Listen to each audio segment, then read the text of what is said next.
That's my cue to start the show. Welcome to another edition of the Hard Rocket Sports Show, live from Hard Rocket Sports Studios in beautiful scenic Monroe, New Jersey. We are your 3-hour weekly get-together where we bring you all the biggest news from around the worlds of hard rock, heavy metal, of course, the wide world of sports. And guys, welcome to Thursday. I can't believe I'm saying this, October the 27th in the year of our Lord 2022. And boy, oh boy, we are right around the corner from the holiday season. That's right. The holidays are almost amongst us. I have been shopping and noticed a lot of stores of obviously carrying all their Christmas paraphernalia.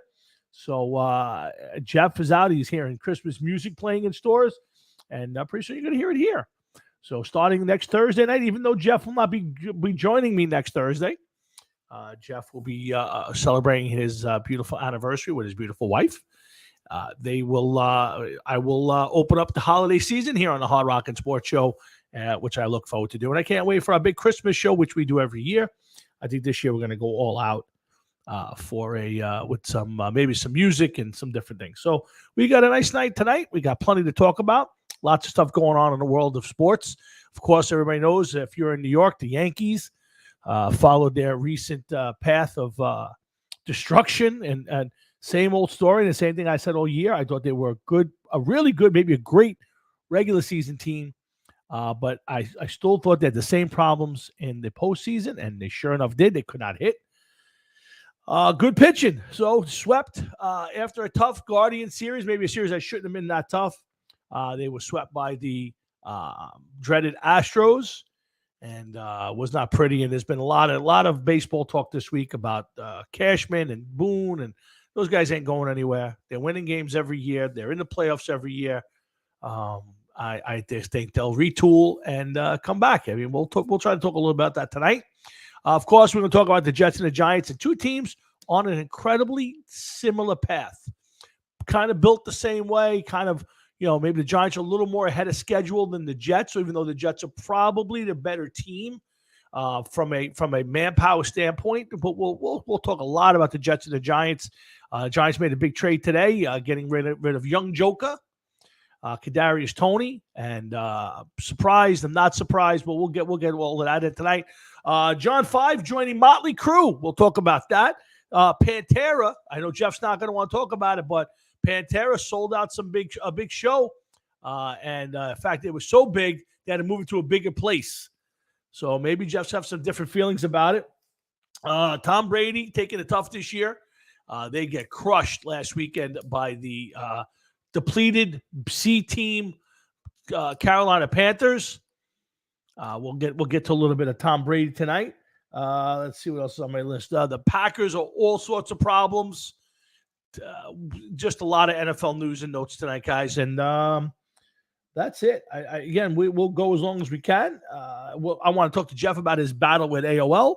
But let's get the show kicked off. Let's get it started. My dad will not be joining us tonight. If you're looking for my dad, he will not be here this week. He's got a president's meeting in his little center up the block. So dad won't be joining us.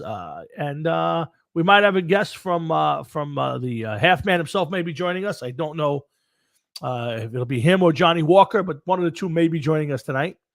So sit back, relax, enjoy yourself, and on this October evening, thanks for stopping by the Hard Rock and Sports Show, and we'll talk a little bit about our favorite sponsor, the boys from Hemp Wizard, when Jeff gets on. But let's get the show started, and there's only one way to do that, and that's by bringing on my pal of 40 years, the backbone of the Hard Rock and Sports Show, Mr. Jeff Howland. What's up, man? What's up, man? So what is this? The dumpster will hang out with Johnny Walker, but he won't hang out with us. Well, it's what it seems like. It seems like he must have bumped into Mr. Johnny Walker or Jim Beam or one of those guys today, and I got messages passed down to me that he's been trying to get on every week, even though I have never sent him a link to get on the show.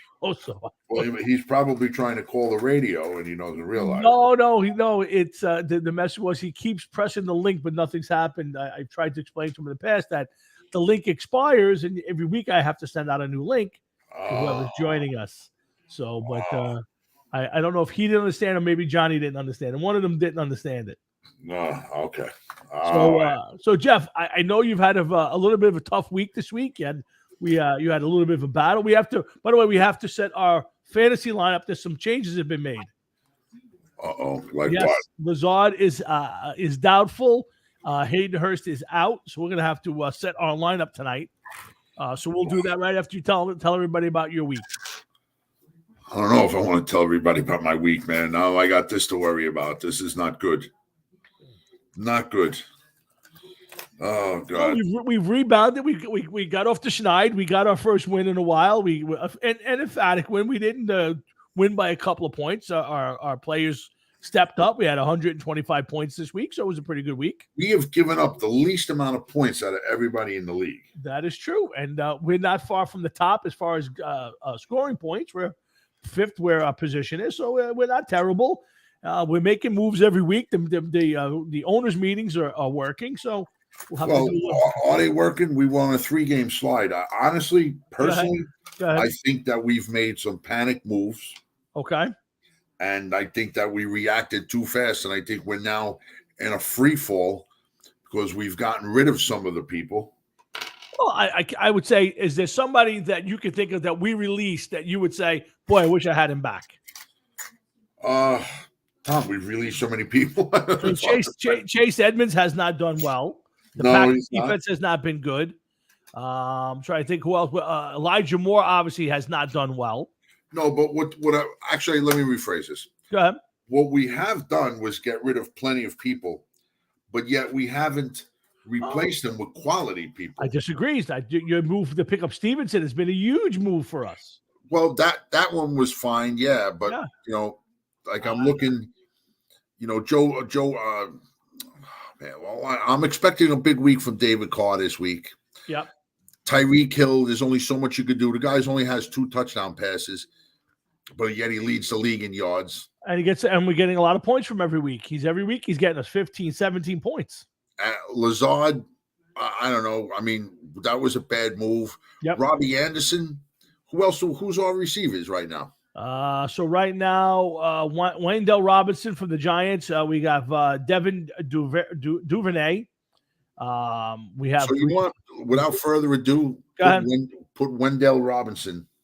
Okay. Let's give him his due. Take out Lazard and put Robinson. All right. Now, looks like Hayden Hurst is questionable this week. Are we leaving him alone? What is his points per week? Well, this week they're expecting him to get 7.97 points for this week. And what's the other guy? Higbee is 8.31 this week, so slightly more. All right, so let's Higbee is a go, 100%. He's 100%. Yeah, there's nothing against him at this point. So let's put Higbee in. All right, so Higbee's in. Wendell Robinson's getting a little love. Are we sticking with Garrett Wilson and we'll get to the Jets tonight. In the not exciting passing game of the New York Jets with Elijah Moore coming back, I got a feeling they're going to throw the ball to Elijah Moore a little bit this week to try to get past the problems.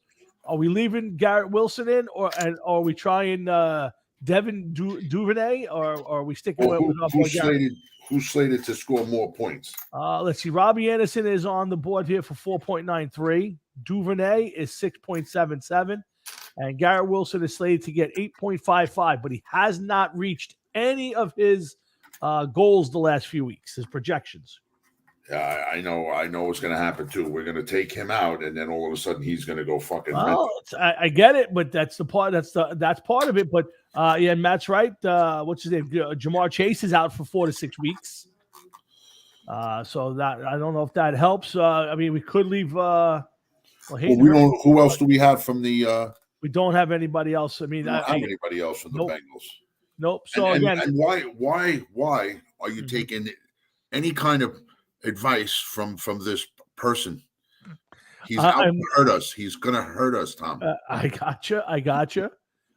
Well, again, right now he steals our picks as it is. Well, again, I would say at this point, Jeff, the only move left would be. I think he has good intentions. He wouldn't try to hurt us. So we're leaving Wilson in. We're not going to give Rob. I certainly don't want to go with Robbie Anderson, but I don't think they have. I don't think that he's worth it to put in right now. Okay. I would give him another week, but I don't know if I would get rid of him either because who are you going to get? Who are you going to take? I would not get rid of Gary Wilson. Hopefully the Jets. Not Gary Wilson. Robbie Anderson. No, again, there's no reason to. You're right. There aren't. We'll always search the waiver wire if somebody pops up, somebody starts playing well that hasn't been playing well or comes back off the. We don't forget we do have Marquise Brown. He'll be back. I know that Mika. The only thing we have to also watch out is Parsons is. Micah Parsons is questionable for Sunday, so we may have to switch to Demario Davis, but we have time to figure that one out. Graham Gano's fine. We'll stick with Graham and the Jet defense. Hopefully, we'll have a big day against one of the two bad quarterbacks for the New England Patriots. But all right, Matt says to start the tight end from the Bengals, which makes a lot of sense. Because. See, that's why he's the dick he is. Yeah. See, that's. But he makes a good point. Without Jamar Chase, you don't know what's going to happen. The ball's going to fly around. A question, Frank. I didn't see any of Sunday's football. Do you know what the score was of the Jet Broncos game by any chance? I couldn't find nothing in the paper. Nothing. Frank, don't worry about it. Your boy Russell Wilson is healthy. He's doing knee-ups on the plane ride to London. The guy is a disaster. Frankie, I love you. Boy, oh boy, did you guys buy a bill of goods? Oh, horrendous. 6-4. I got one thing, though. How does a team like the Denver Broncos, they seem to be on every primetime game. It just seems every time there's a primetime game, it's the Denver Broncos. There are certain teams in the league. I don't know what the guys that are commenting and everything, how they feel. But for years, the Denver Broncos, they either seem to win their first 8 or go like 2-6 every year, it seemed. Or it was one or the other. But they're always mentioned sometime or whatever during the season in the Super Bowl picture. Like either before it goes sideways or whatever for them. It's just, they're a team. How you doing, Michael? What's up, Mike Weissman? Well, no, it was way before Russell Wilson, man. Way before.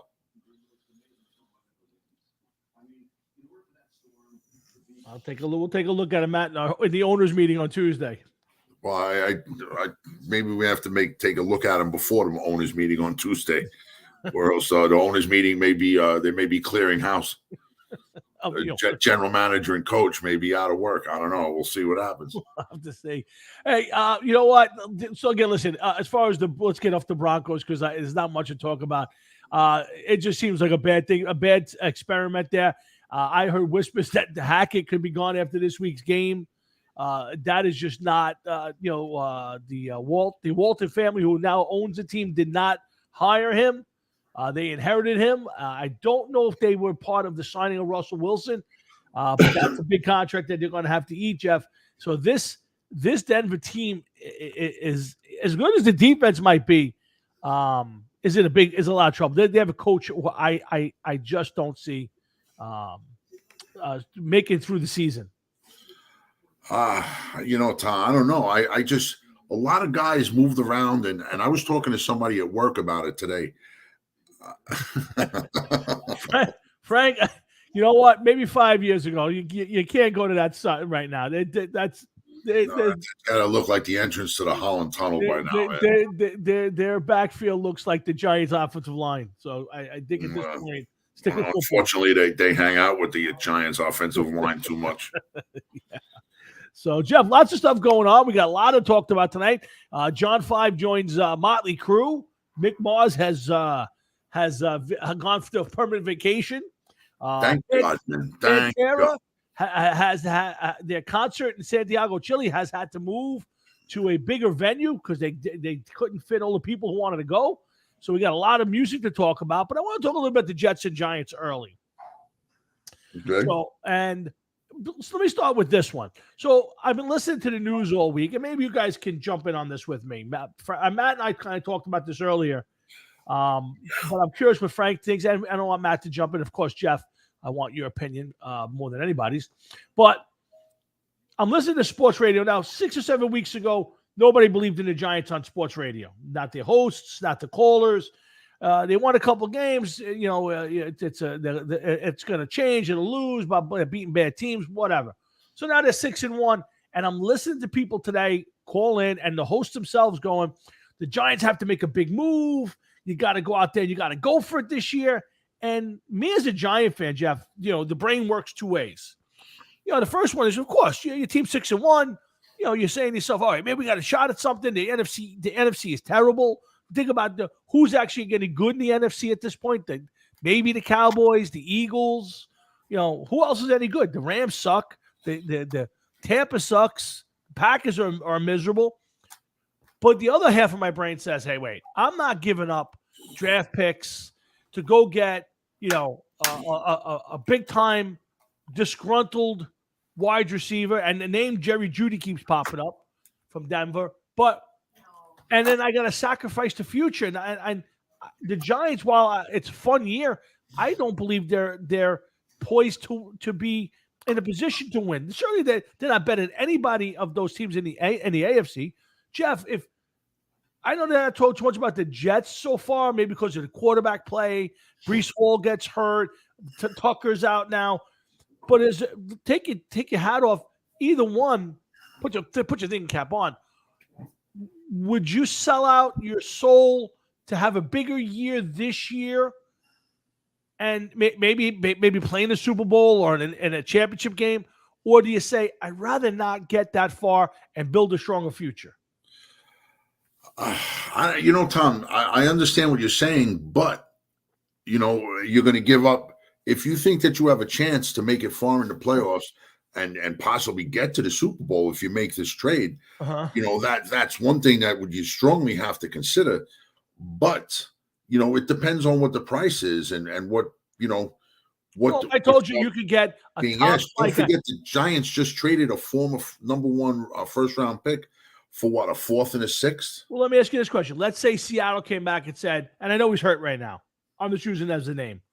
Seattle came back and said, we'll give you DK Metcalf for, let's say, a number one and 2 number 3s. No, that I don't think I would do. No. Jets? No, I'm saying for the Giants. I'm just talking Giants right now as a Giant. I think that's a steep price. But I mean, listen, you talk about one of the better players in the league. You're talking about a guy. I understand that, but I still think draft a guy better than that next year. I still think it's a steep price. I agree. So then is it? Let's put it this way: if your quarterback was under contract and you knew that you were going to sign him, that he was done with turning the ball over like he did a few years ago, and he's playing smart. I'm guessing that he's not getting hurt. A sprained ankle is not really much that he could do about that. Yeah. He hasn't gotten hurt yet, knock on wood for him. Yep. Is it something that's going to pay off in the next couple of years? Are they going to get to, a Super Bowl and a couple NFC championship games? Is that what you want? Whether they win the Super Bowl or not, it's another story. I think the AFC looks quite tough this year. Yeah, I agree.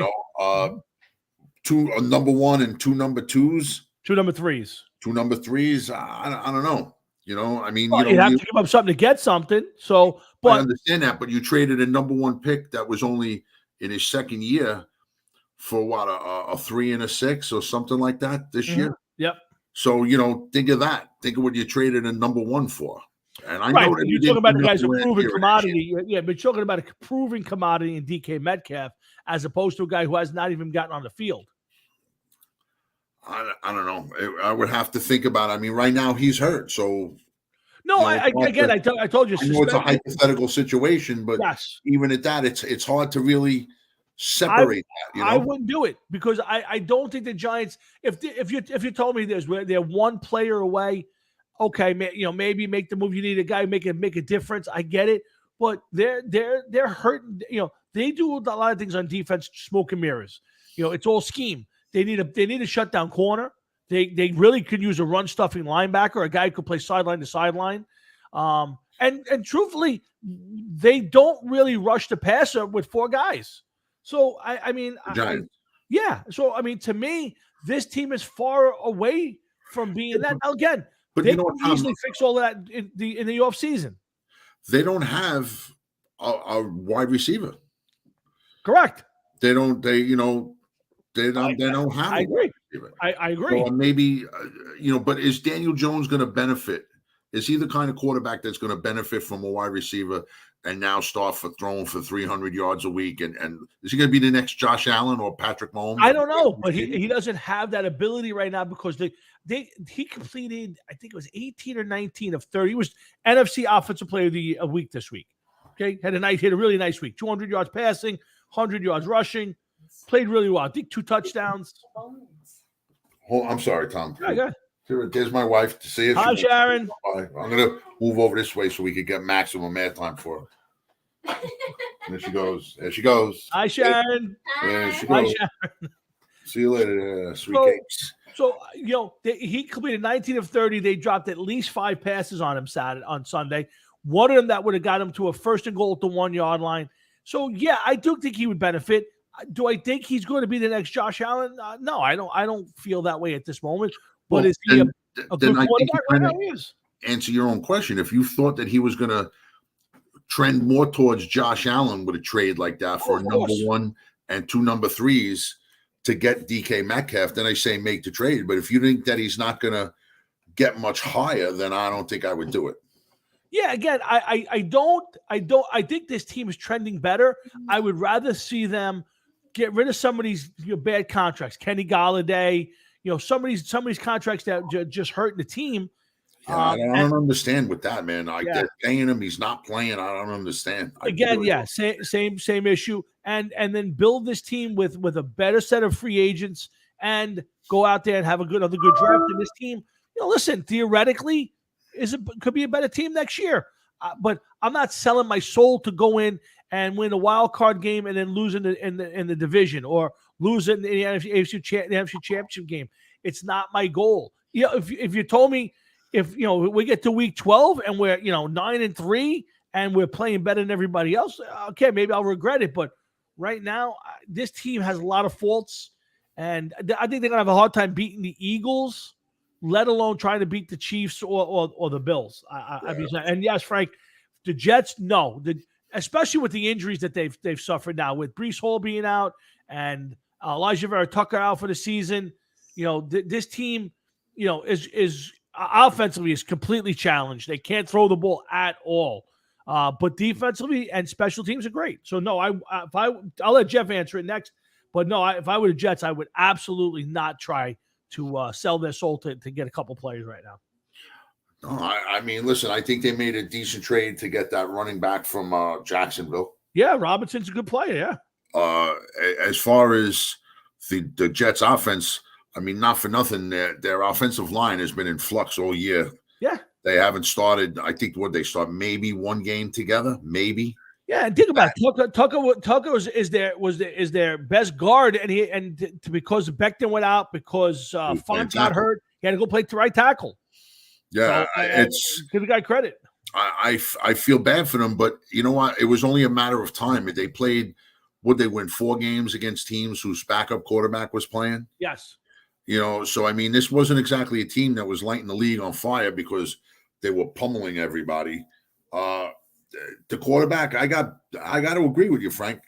He's a game manager at best, I feel, and I don't think that he's going to get any better. Everybody said at the end of last year that he went 5 games in a row or 4 games in a row without turning it over, but he was throwing for 80, 90 yards in some of those games. He didn't even crack 100 yards. I can't remember the last time that he hit 200 yards. I don't think he's ever thrown for 300 yards. I don't see him throwing for 300 yards. Well, I think right now they have to deal with him and they have to talk him up. Yes. Because they know that if he doesn't start catching on like this week, that they're going to have to, figure out what they're going to do. Maybe not next year. Maybe they give him another year, but it's going to be a failed experiment, I feel. It's hard for me to give it because I think he does have talent at the receiver spot. I mean, Corey Davis is a good ball player. I love Garrett Wilson. I mean, I don't know if he's, fully up on the playbook and he's, a true professional, but he's got talent. And with Hall, but what I watched so far is a guy who's just, the game has not slowed down enough for him yet. It hasn't gotten to the point where things are happening for him and he's just trying to wing it out there. He had a couple plays, well, at least one that I can think of where he was about to get sacked and he's doing double spins in the backfield, and then he wound up fumbling the ball, but lucky it was a penalty. Again, I think I remember the play you're talking about, and he's lucky that he didn't get fucking killed, much less fumble the ball. Because when you start spinning like that and running for your life, you're going to lose track of where you are, and especially when you spin around and there's another guy right there. It's not exactly good, and I don't know, dude. I just don't like the way he's built. I think he's slight. I don't like the way he's built. I don't know. There's more for me to not like about him than there is to like about him. I don't disagree with you. I also, just remind me, I want to show that Trevor Lawrence, the call on the Giants against Trevor Lawrence for roughing the passer. Yeah, do you have it? I do. Whenever you want to see it, I want to put it up. Go ahead, throw it up there, man. Let me. I remember texting you about that. Yes, I thought it was a bullshit call. Yeah, I'm going to hold on a second. Let me share it for you, Jeffrey. And let's watch this, guys. Can you see it, Jeff? I can make it bigger if you want. Yeah, make it bigger. I mean, watch this play. I mean, guys, have we gotten to the point in football where this is a roughing the passer penalty? I mean, Jeff, I know you're not a Giant fan, but boy, oh boy, even you during the game texted me and said, "What the fuck was that?" First of all, you know what that looks to me? That looks to me that he was making his charge into the backfield. Right here, he lost his footing. He kind of put his arm out, and he grabbed the guy, and then he pulled him down. And let him go. Well, he let him go on the way down, but I don't think that should have been a roughing the passer call. I mean, come on, man. This is what we've gotten to in the league, Jeff. I mean, well, Tom, answer your own question. It is. That is exactly what had happened last week or 2 weeks ago. There was 2 calls. Yes. This one is probably the worst out of them all so far. I would agree with that. That's probably the worst. I don't understand what. Let me ask you something. Okay. And Frank, evidently Matt's not here, so Frank, you could chime in with this one too. What is roughing the passer? To me, roughing the passer is hitting the guy when he's prone, that you could cause unnecessary injury. No? Yeah, I would say hitting a guy late. But hitting a guy when he can't defend himself. When he's not in play anymore, like you said. Correct. Okay, yes. Matt. So your question to you also: what exactly is roughing the passer? In your eyes, what is roughing the passer? What is everybody's definition of roughing the passer? Yeah, Frankie, I'm with Frank Catalano on that. It definitely ruins the game. I mean, you're watching it, and I have get the fact that these 300-pound monsters, but body slamming a guy. I get it. It's but Tom, that's trying to cause injury. You know what I mean? That's wrong. Hitting him after he threw the ball when you know that he's not in play anymore, that's wrong. Yeah. Maybe hitting him from behind where you fucking bend him in half like a potato chip, that's wrong. That play there that happened against Lawrence, that wasn't roughing the passer. Yeah, those other penalties, those weren't roughing the passer either in my eyes. They just weren't. I agree. And I do believe that in the heat of the moment, the referee is going to err on the side of caution. I still believe, and I'll say this till I die, I think you should be able to challenge any call you want, whether it's a holding penalty. There are penalties like that are more intrusive of a game than a pass interference or a holding down a holding penalty down the field than anything. I think you should be able to go back, and to me, there should be a clear definition, and that's the clear definition of that ain't a penalty. So to me, somebody back in a booth somewhere should look at it and go, "Hey guys, sorry, but that ain't a roughing the passer penalty. We're taking out the pass." Clearly, somebody is telling them that they need to call more roughing the passer penalties. Yes. Oh, absolutely, 100%. I think that was been determined since the season started, before the season started, whatever the 100%. Case is. Somebody determined that more roughing the passer penalties have to be called. Yes. Just by looking at those 3 that are in question. Absolutely. Because nobody was deemed to get or destined to get hurt from those. Nope. That one there was, I mean, come on. I didn't think that was a. I mean, they didn't even make body contact. He got his hand almost stuck in his jersey and pulled him and tried to pull him down and let him go. I mean, again, at some point, I think you have to, because there are too many bad calls in the game. I believe that that these should not be. There's no way in the world that these should be. What do they call them? Judgment calls. To me, it's a call. Either guy mangled somebody or he didn't. And to me, I think you need to be able to review these. Mangling someone may mean that you had a full head of steam and his back was turned. And now the guy is looking downfield and you're coming from his blind side and you want to get there. So, yeah, unfortunately, you're going to fucking practically kill this guy and he ain't going to feel anything from the eyebrows down for a week. But, you need to make the play because it's there. Yeah. And unfortunately, there are plays like that, and sometimes guys get hurt. But, Matt's definition of roughing the passer is pretty much what I would go with. I want to show you guys an example of guys who hit the quarterback, football back in the day. I don't remember if anybody remembers this play beside me. I'm going to play a shot from this is probably 1990. All right, take a look at this hit and tell me how. I think the player would have been thrown out of the league if he had done this today. All right, give me a sec. Let me bring it up for you. Reason's 30-yard run set up a field goal that got the Giants to within 1 point before the 49ers were dealt the most severe blow they could have imagined. Watch this hit. I don't know if you remember this one. Defensive end Leonard Marshall, number 70. Montana looking. Plenty of time. Rolls away. Now runs away.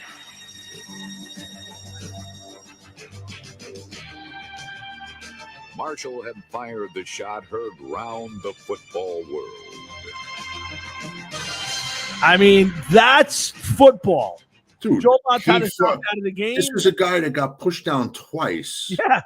Okay, and had to get up and was in hot pursuit of him. So think of the time that Joe Montana had to throw the ball for him to get knocked down twice. Yeah. And for him to come and make that play. That's one thing.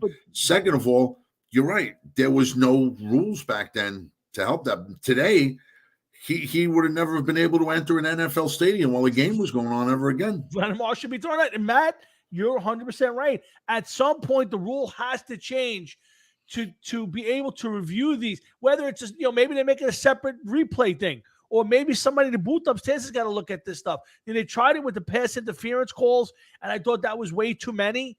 But I got to tell you guys, I think if you're going to turn people off, if you keep calling plays like this, and that came in a spot in the game where it kept the drive alive, so that's, Jeff, that's not a spot where it's a whole play in the middle of a bad game. I think all three of those calls the game had outcomes on the game. Absolutely, 100 for sure. The one Grady Jarrett when he hit Tom Brady, that changed the game. They don't get that penalty right there. Atlanta gets the ball back with a chance to go back and win the game. So yeah, I listen and think about it. The Buccaneers are 3-4 in first place because they won that game. So think about if the season ends with that kind of theory. To me, Jeff, they have the league has to be able to have some way to review these plays and change the out and not let the game be changed at an outcome that doesn't that's not right. So Hard Rocket Sports, Jeff and Tom hanging out here. We're talking a lot of football. We'll talk a lot of Jets and Giants. We'll talk about the league. We're going to talk about the Motley Crue and John 5, Pantera, a lot of other things. So hang in there. But Jeff, first thing I want to talk about is our boys over at Hemp Wizard and their amazing products for both the beard care and, of course, lotions and skincare products. So, Jeff, take it away. You're the user of it. I want you to be able to tell everybody about There it is. I saw one of their video commercials today. I don't know. Did you see it on Facebook? I did. Pretty cool great job. Commercial that they got made for themselves. Yep. And then there was a picture of Mike. He was hanging out with some ex-player for the NFL Brandon Spikes. Buffalo Bills. Yeah. Yep. But this beard care conditioner, man, great stuff. Makes my beard soft, smells good, keeps lunch from sticking. And anybody could use it. And my wife uses their hand lotion. She loves it. Makes her hands smell nice. They're nice and smooth. And then the oil, the beard oil. Mm-hmm. This is good stuff too, man. Cushman's smells great, and I love the way this stuff smells. I use this before I go to bed at night. Put it in there, let it sit overnight, and you know the best part about this stuff, man. This is co-ed. It's co-ed. Yeah, you could get this for Aunt Margaret. You could get this for Grandma on either side. Doesn't matter. They got a little bit of stubbly. If they got more like, 5 o'clock shadow from Tuesday, and so meanwhile it's Thursday. It's like 3 a.m. shadow. Yeah, exactly. And they put it on there and make it smooth. There you go. The holidays are coming. And you're going to be seeing people, and people are going to come up to you. They're going to feel your beard and everything else. And when Aunt Tilly comes up to you and feels it, you could turn around and be like, hey, yours feels nice and smooth too. And you can ask her, are you using Hemp Wizard products? And she may surprise you, and she may say, yeah. Uh-oh, hold on. Let's see this.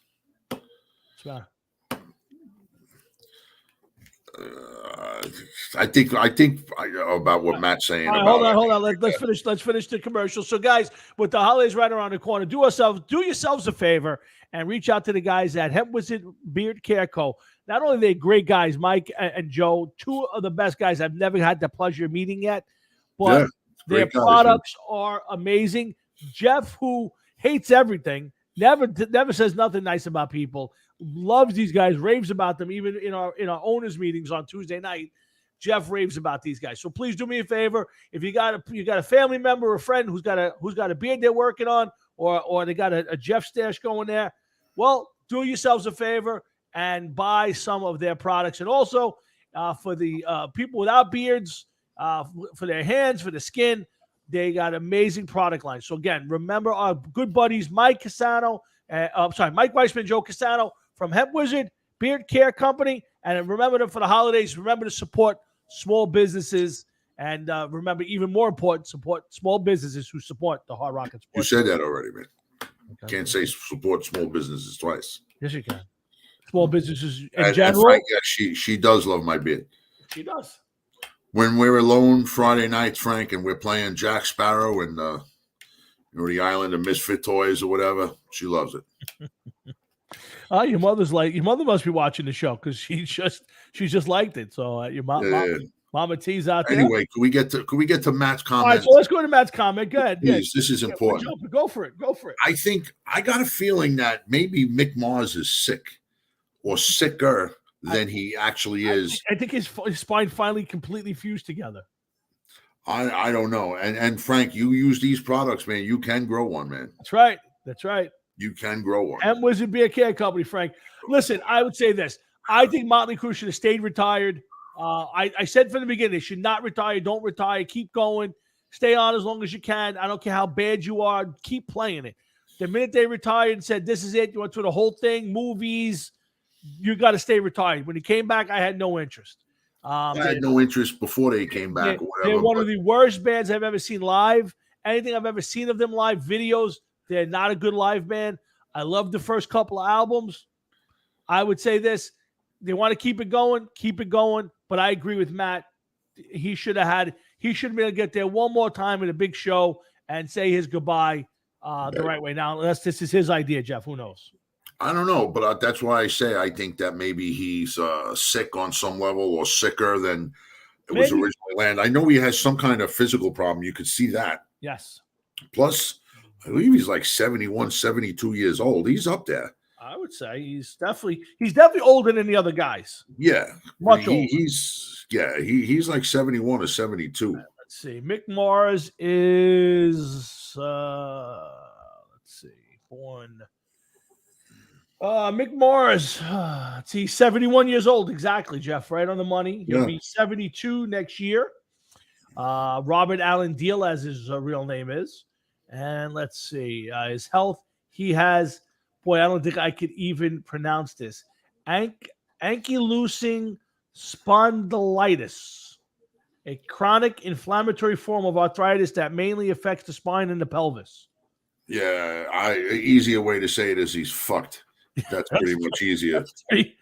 That's a pretty good way to say it. He does have some issues, and listen, you don't want to. every time that, regardless of whether you like the band or don't like the band, when one of these guys steps aside and retires, this is music, a genre of music that we like, that is not producing bands to replace the ones that were there. So I'm not a Motley Crue fan. I'm not a Mick Mars fan. I think that they're one of the, a horrible band, but they were a band from back in the 80s when we were younger, 80s and 90s. And now, here they are, but he's still alive. So you got that much. Yep. But this is a band that will never go out and tour the same way. Maybe this is their way of bowing out. I heard John 5. Yeah, John 5 will be their new touring guitarist. Is going to replace him for which a while. Doesn't fit to me. Doesn't fit. It's a bad fit. I don't know nothing about John 5, to be honest. His style of music does not fit. Now he'll play the chords, he'll play it, but it's not the same. I don't know. Jeff, I know these guys are great guitar players. John 5 is an amazing guitar player, but sometimes the style doesn't fit the music. And Motley Crue is not a band built on guitar solos. Mick's not a bad guitar player. But but you want to know something, though, Tom? John 5 is now going to be showcasing himself to a completely different audience. Yes. Okay, a bigger audience than he was with what do you call it? Rob Zombie. And listen, what does he get? He's going to be getting paid. No, I get it. Again, Matt, I disagree with you. I saw them in 88. Was it 88 we saw them, right, Jeff? No, it was before 88. It was like 87? 85. No, it was after high school. We was 85, 86. I took my brother's sister. She was in high school. Yeah, I know. And I'm telling you, because Shout at the Devil came out, we went to go see Loudness. So it was 84, 85. I was out of high school. Well, no, we took them. My brother's sister wanted to go see Motley Crue, and I wanted to take them. We went. Motley Crue sucks, bro. That's all there is to it. They suck. They're a horrible band. They're chick metal. All their songs sound the same. They write about partying and banging chicks. The music has no substance. It's horrible. Hold on. Motley Crue Theater. Really, that was the album. I got the thing inside. Hold on. Theater of Pain Wikipedia. So let's see who's closer. We released in 85. So Jeff's on the money there. Looking for the concerts. Yeah, Jeff, you you may be more closer to Motley kick off their Theater Pain tour July 7th, 1985. So yeah, I mean it was definitely, and it ended in March of 86. So sometime between 85 and 86 we saw Motley. I know we went in the summertime because we took your brother's sister. My brother's sister, a couple of her friends, or at least one of her friends. No, that was at least two, if not three of them. We took a whole gaggle of how did that happen? She was a huge Motley Crue fan, and she wasn't allowed to go to the concert unless somebody took her. So I got volunteered to take her. So I got volunteered. So my buddy got volunteered, and you said, I'll go. So we went really to see Loudness. Oh, I went to go see Loudness. That I know. And at that point, let's be honest, Crue had come off of, the first Live Wire and Shout at the Devil, and we were probably still liking those albums, even though I'm sure we both didn't like Theater of Pain. But I didn't realize Theater of Pain, no, because of that song with the piano. Oh, but I have to tell you, Matt, I totally respect the fact that you're a fan of the band, and I got you. I can't. But I would tell you that it was the worst concert. Loudness blew them away off the stage. Yeah, my brother's sister, Frank. Yeah, that's how. This is sad. Anyway, you know the best part. I'm sorry, Frank. I know them all. So when he says my brother's sister, even I gotta take a second to compute that real quick. And I know them for 40 years. Yes, that's how she's referred to, and everybody in my family refers to her that way when they speak to me about it. Yes, even my dad sometimes will go, son to such, your brother's sister.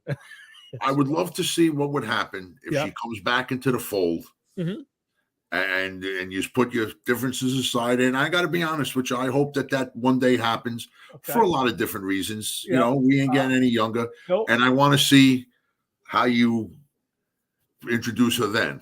Well, I think at this point, that's never going to happen. But in the odd chance that something miraculously happens, she will be forever known as my brother's sister from this point on. So and if you would, everything was to get smoothed over, yep. Would you tell her that's how you like? Yes, I would absolutely 150%. And with the risk of starting it all over again. Yes, it would pain me not to, because I have to do stuff like that to annoy people. So yes, no, I would say, but that is the reason why you and I went to that concert, because I had to take her and her friends, and I didn't want to go alone. And I said, Jeff, you're coming with me. You went with me. We went to see Motley Crue, and we luckily Loudness was great. Yeah, we sat out in the parking lot someplace. So you're not going to get Jeff to tell you anything about hair metal. I don't like hair metal. Yeah, he hates hair metal. Gay metal. Yeah, I would tell you, Matt, I was not a big fan of the hair metal back in the day. I would tell you now, over the last 20 years, I've gotten to be a much bigger fan of the hair metal crowd. I would tell you, I won't put them in order yet, but I'll tell you, Trickster, Skid Row. I love our early Skid Row. Really great stuff. Boy, oh boy, hair metal. It's a tough one. I'd have to really sit back and think about it. But those would be two right off the top of my head that I would tell you. I help yourself, Frank. God bless you. Help yourself. Cheap Trick and Poison. See, now Cheap Trick I'd love to see one time. I don't consider Cheap Trick a metal band. No, they're not even close. They're a rock and roll band. Yeah, I'm a rock and roll band. Poison. Yeah, Poison would probably be my favorite. Even back in the day, I was a big Poison fan. I've always been a huge fan of that band's music and show. I think it's a little bit of fluff, obviously, but I am. Yeah, so those would be three off the top of my head. And I really wanted to go see them. I won't count Def Leppard. I don't believe they're a rock band as well, Jeff. I wouldn't put them in that category. I would say I wouldn't call them a metal band, but I would say they're a rock band. Yes, absolutely.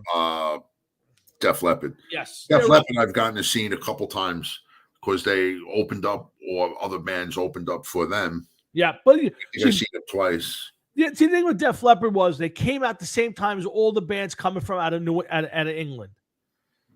I saw Dokken and the Scorpions open up for Metallica, Van Halen at the Van Halen's Monster of Rock, and the Scorpions were pretty good. They were a pretty good band. I don't know if I consider the Scorpions a hair metal band. No, they're a metal band. They were Dokken, Dokken's a definite, and I like some of Dokken's music, but I find the two of them, Lynch and Don Dokken, to be two total douchebags. So I have a hard time liking them. But that's the Scorps, I would tell you, are not nowhere near a metal band, a hair metal band. They're strictly, those guys played with Sabbath and Black, one of the greatest tours of all time with Black and Blue. That was that Black? No, it's Blue is called. I'm thinking that was another concert. That was a different one. Was it Sabbath in them? Scorpions played with Sabbath? Yeah, no. There's a different Scorpions went out on one. It was a huge tour. Not Black and Blue. Oh my God, my brain's fried. I'm trying to think. It was back when they came out with what's the name of that album? Oh my God, it's my favorite Scorpions album. Not the one with Rudolph Schenker on the cover with the forks in the eyes. What's the name of that album? Blackout. That's it. Rat. No, I hate Rat. No. I'll say this much about Rat. Stephen Pierce. I think Warren DeMartini is an okay guitar player. He's better than okay. Yeah. I've heard other people think that Robin Crosby was a good guitar player. I think that Warren DeMartini was the better guitar player of that band. Mm-hmm. But that singer. So annoying. Stephen Pierce is so annoying. Oh my God. Yeah. I like heavier bands growing up, like Maiden and Priest and Sabbath and Metallica and Queensryche. Stuff like that. I wasn't into the hair metal. I liked Motley Crue when they first came out, and then Metallica came, and I left them far behind. The first album for a couple months, and that was it. Rat's got a couple cool songs. I love Wade Cool Jr. is one of my favorite songs of all time. I love that song. Whenever it comes on, I'll listen to that. I'm not Stephen Pierce always annoyed me, and the bass player is a bit of an annoying guy. I've interviewed the drummer. What's his name? Bobby Blotzer. Bobby Blotzer was on the show too, probably 3 or 4 times in the beginning. Nice, not a bad guy, but again, I'm not a huge fan of that the genre, as they call it. I'm more of a Maiden and Priest and Scorpions and Rush. I mean, I think and Triumph's one of my favorite bands that nobody ever talks about. Lay It Down's not, again, there's just some good songs. I would not say they're a great catalog of music for me, but they got some decent, again, I agree with you, Matt. There's some good songs. Scorpions are one of my favorite. I love that. They should have retired a bunch of years ago, Jeff, but Scorpions? Yeah, they've been on a final tour. It's got to be 10 years or better now. Yeah, it's oh my God, hasn't it? Yeah, it's been a long time. But listen, like I said, keep it going. Play as long as you can. I don't understand one thing, Matt. I don't understand why. I get they hate each other, but if you're the guys from Skid Row, if you're Snake and those guys, you got to bring back Sebastian one time and go do a tour. You'll play stadiums. I mean, people would go crazy. They're putting out great music. They did 3 or 4 albums in a row that were really good albums, but they can't keep the same singer for 5 minutes. Can't keep the same singer. I will say this much about Skid Row. Yeah. Right. They have their differences with Sebastian Bach or whatever the differences are. I don't know. I didn't care. I didn't follow it. He's a douchebag. And they stayed away from one another. Yeah. And they're not doing a money grab, which is a lot more than some other bands. Yeah. I agree. Yeah. So they realize, maybe they realize the money they can make, and they just like, you know what, I just can't work with this person. And I have a little bit more respect for that than if they just said like, oh yeah, well, this is our brother and we missed him for the last 30 years. And you find out that they still hate one another, but they're just slicing the pie 5 ways and making some serious money. But no, I'm with you. I agree with you on that, Jeff. I think it is good, but it's one of those bands that I would go see them with Sebastian because I never got to. But I'm not running out the door. But again, they put a bunch of, and by the way, Tommy Lee just had his 60th birthday. So your boy Mick Mars is 11, 12 years older than the rest of the band. Well, I think the next one would be after Mick Mars was Nikki Sixx, then Tommy Lee, and Well, maybe Tommy Lee may be the youngest. Vince Neil may be. Yeah, Vince may be in that way, and we'll talk. But they're all closing in on 60, if not. Oh no, they're 60 and bigger. I got it. 100%. They need to get back to being the band. Yeah, I agree, Frankie. But again, I like the early crew. I thought the first 2 albums were great. I love both of those albums. With sincere apologies, I saw them live once. They were horrendous. I've watched a bunch of their concert videos, and they suck out loud. They're just not to me. I've never been a big fan of 6 a.m. How about you, Jeff? No, I can't. Yeah, I tried, Frankie. I couldn't buy into the 6 a.m. thing. I tried. I did try. I like to give everything a shot. There's a whole bunch of new bands out now. And Jeff, there's Brian Johnson's shooting down the rumor that Bon Scott actually wrote Back in Black or songs from Back in Black before he died. I would never have thought. It doesn't sound like something he would write. With the band, it seems like a kind of totally different type of what they were doing at the time. Do you agree with that? Well, when did Bon Scott die? In February of 80? Is he February or May of 80?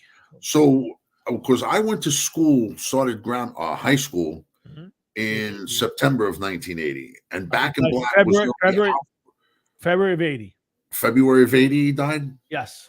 Okay, so that band grieved, went through the process of finding a new singer, and recorded it and released an album by September, I believe. Let's see, Back in Black. You're thinking there were songs already hanging around? I'm thinking that it's possible. The timeline makes it possible. Okay, let's see. Wikipedia. Okay, let's put it this way. I think that Bon Scott definitely heard the music that was on Back in Black, depending on what you're about to tell me. Well, that was their 7th album. What God, I can't believe that. Well, here's the funny part. Released July 25th of 1980. So less than 6 months to the day. You're talking about 4 months. They found the singer, rewrote a new album, recorded it, and got it out. So then I'm going out on a limb here, and I'm saying that Bon Scott definitely, without a doubt, heard the songs that ended up coming out on Back in Black. I would say that he definitely heard the music portion of that. I don't know if there were any words written to the music at the time, but you're right. I would have a hard time believing they got through his death, grieved him, as you said. According to the times, the dates that you're telling me, because you're reading them off the computer. I'm reading off the thing right now. He died. They mourned. Right. They found a singer. They wrote the songs and recorded the album before he got cold. Very true. Is that what you're telling me?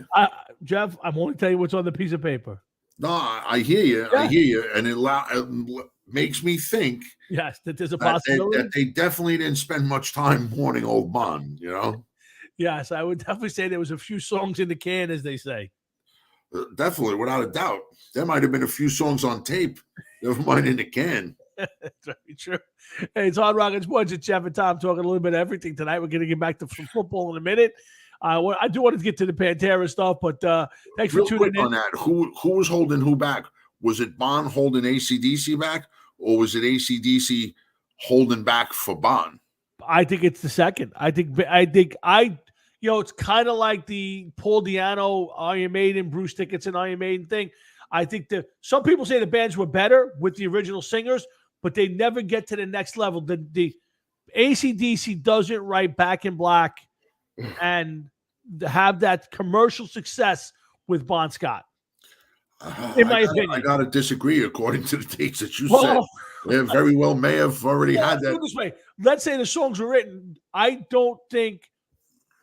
Do you think Bon Scott's voice and that album meshed, and they have the commercial success? Because don't forget, that album was a huge commercial success. Radio played that all over the place.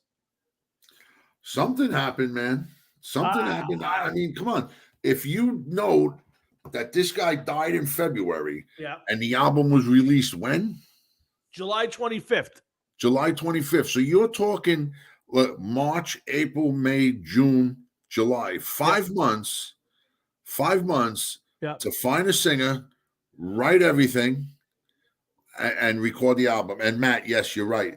TNT was an unbelievable band. Tony Harnell was another one. He was on the show, right? Yes, we've had Tony Harnell on the show. He had an unbelievable voice. Yes, still doing it. He's still out there doing it. Now, who's he playing with now? He's playing with somebody else. I don't think so. Last I saw, I think he's playing. He's either playing by himself or he's singing for somebody else. Let's see. But he's definitely not in TNT. Tony Harnell. It says website singer from TNT. I know they had gotten back together. They were supposed to be writing stuff. I thought that he didn't get back with them. I thought he was with somebody else. So right now I see Tony Harnell. Before the Dawn's a new album from him. They have him, Tony Harnell from Judas Priest. Tony Harnell and Judas Priest? Not that I know of. I got to go to the Wikipedia page. Tony Harnell Wikipedia. Born September 18, 1962. Let's see. TNT. Morning Wood was one of his bands, an acoustic supergroup. Westworld, Starbreaker, Sonic the Hedgehog. He did some tracks for the video game. Solar, and he was in Skid Row for a little while. So no. That's it. I wanted the bands. I know, but I'm thinking that he was with somebody else. That's all that's on his Wikipedia page. TNT, Morning Wood, Westworld, Starbreaker. I never heard of them. He did a lot of solo stuff. He teamed up with Bumblefoot for a while. Tony Harnell and the Wildflowers featuring Bumblefoot. That's a hell of a band, Jeff. And then he was in Skid Row in 2015 for a few minutes. I swore he was with somebody else. I know he was with another band that I was kind of like when they announced it. I was like, really? Maybe it was Skid Row. Yeah, it probably was Skid Row because I'm looking at his Wikipedia page and there's nothing else on here that would lead me to believe he was in a bigger band than that. So again, something else. But Tony Harnell's got a great voice. Nice guy, very nice guy. I enjoyed talking to him that night. So, no, he's not with TNT either. Do I like Twisted? Twisted is one of those bands that I never think I like, but I like a lot of their songs. We got to talk to. Did you interview JJ French with me? No, I don't think so. I think I was solo then. I think I was still. That was when we had him on when we did the benefit. So you were contributing, but you weren't a full time part of the show yet. I like Twisted Sister. I would say the early stuff. Some of that early stuff was Under the Blade. Oh, what a great tune that is! That early stuff was really good. They have their early stuff. Like they got commercial. Yes. Once they put out, what's the album with Captain Howdy and We're Not Gonna Take It. Yeah.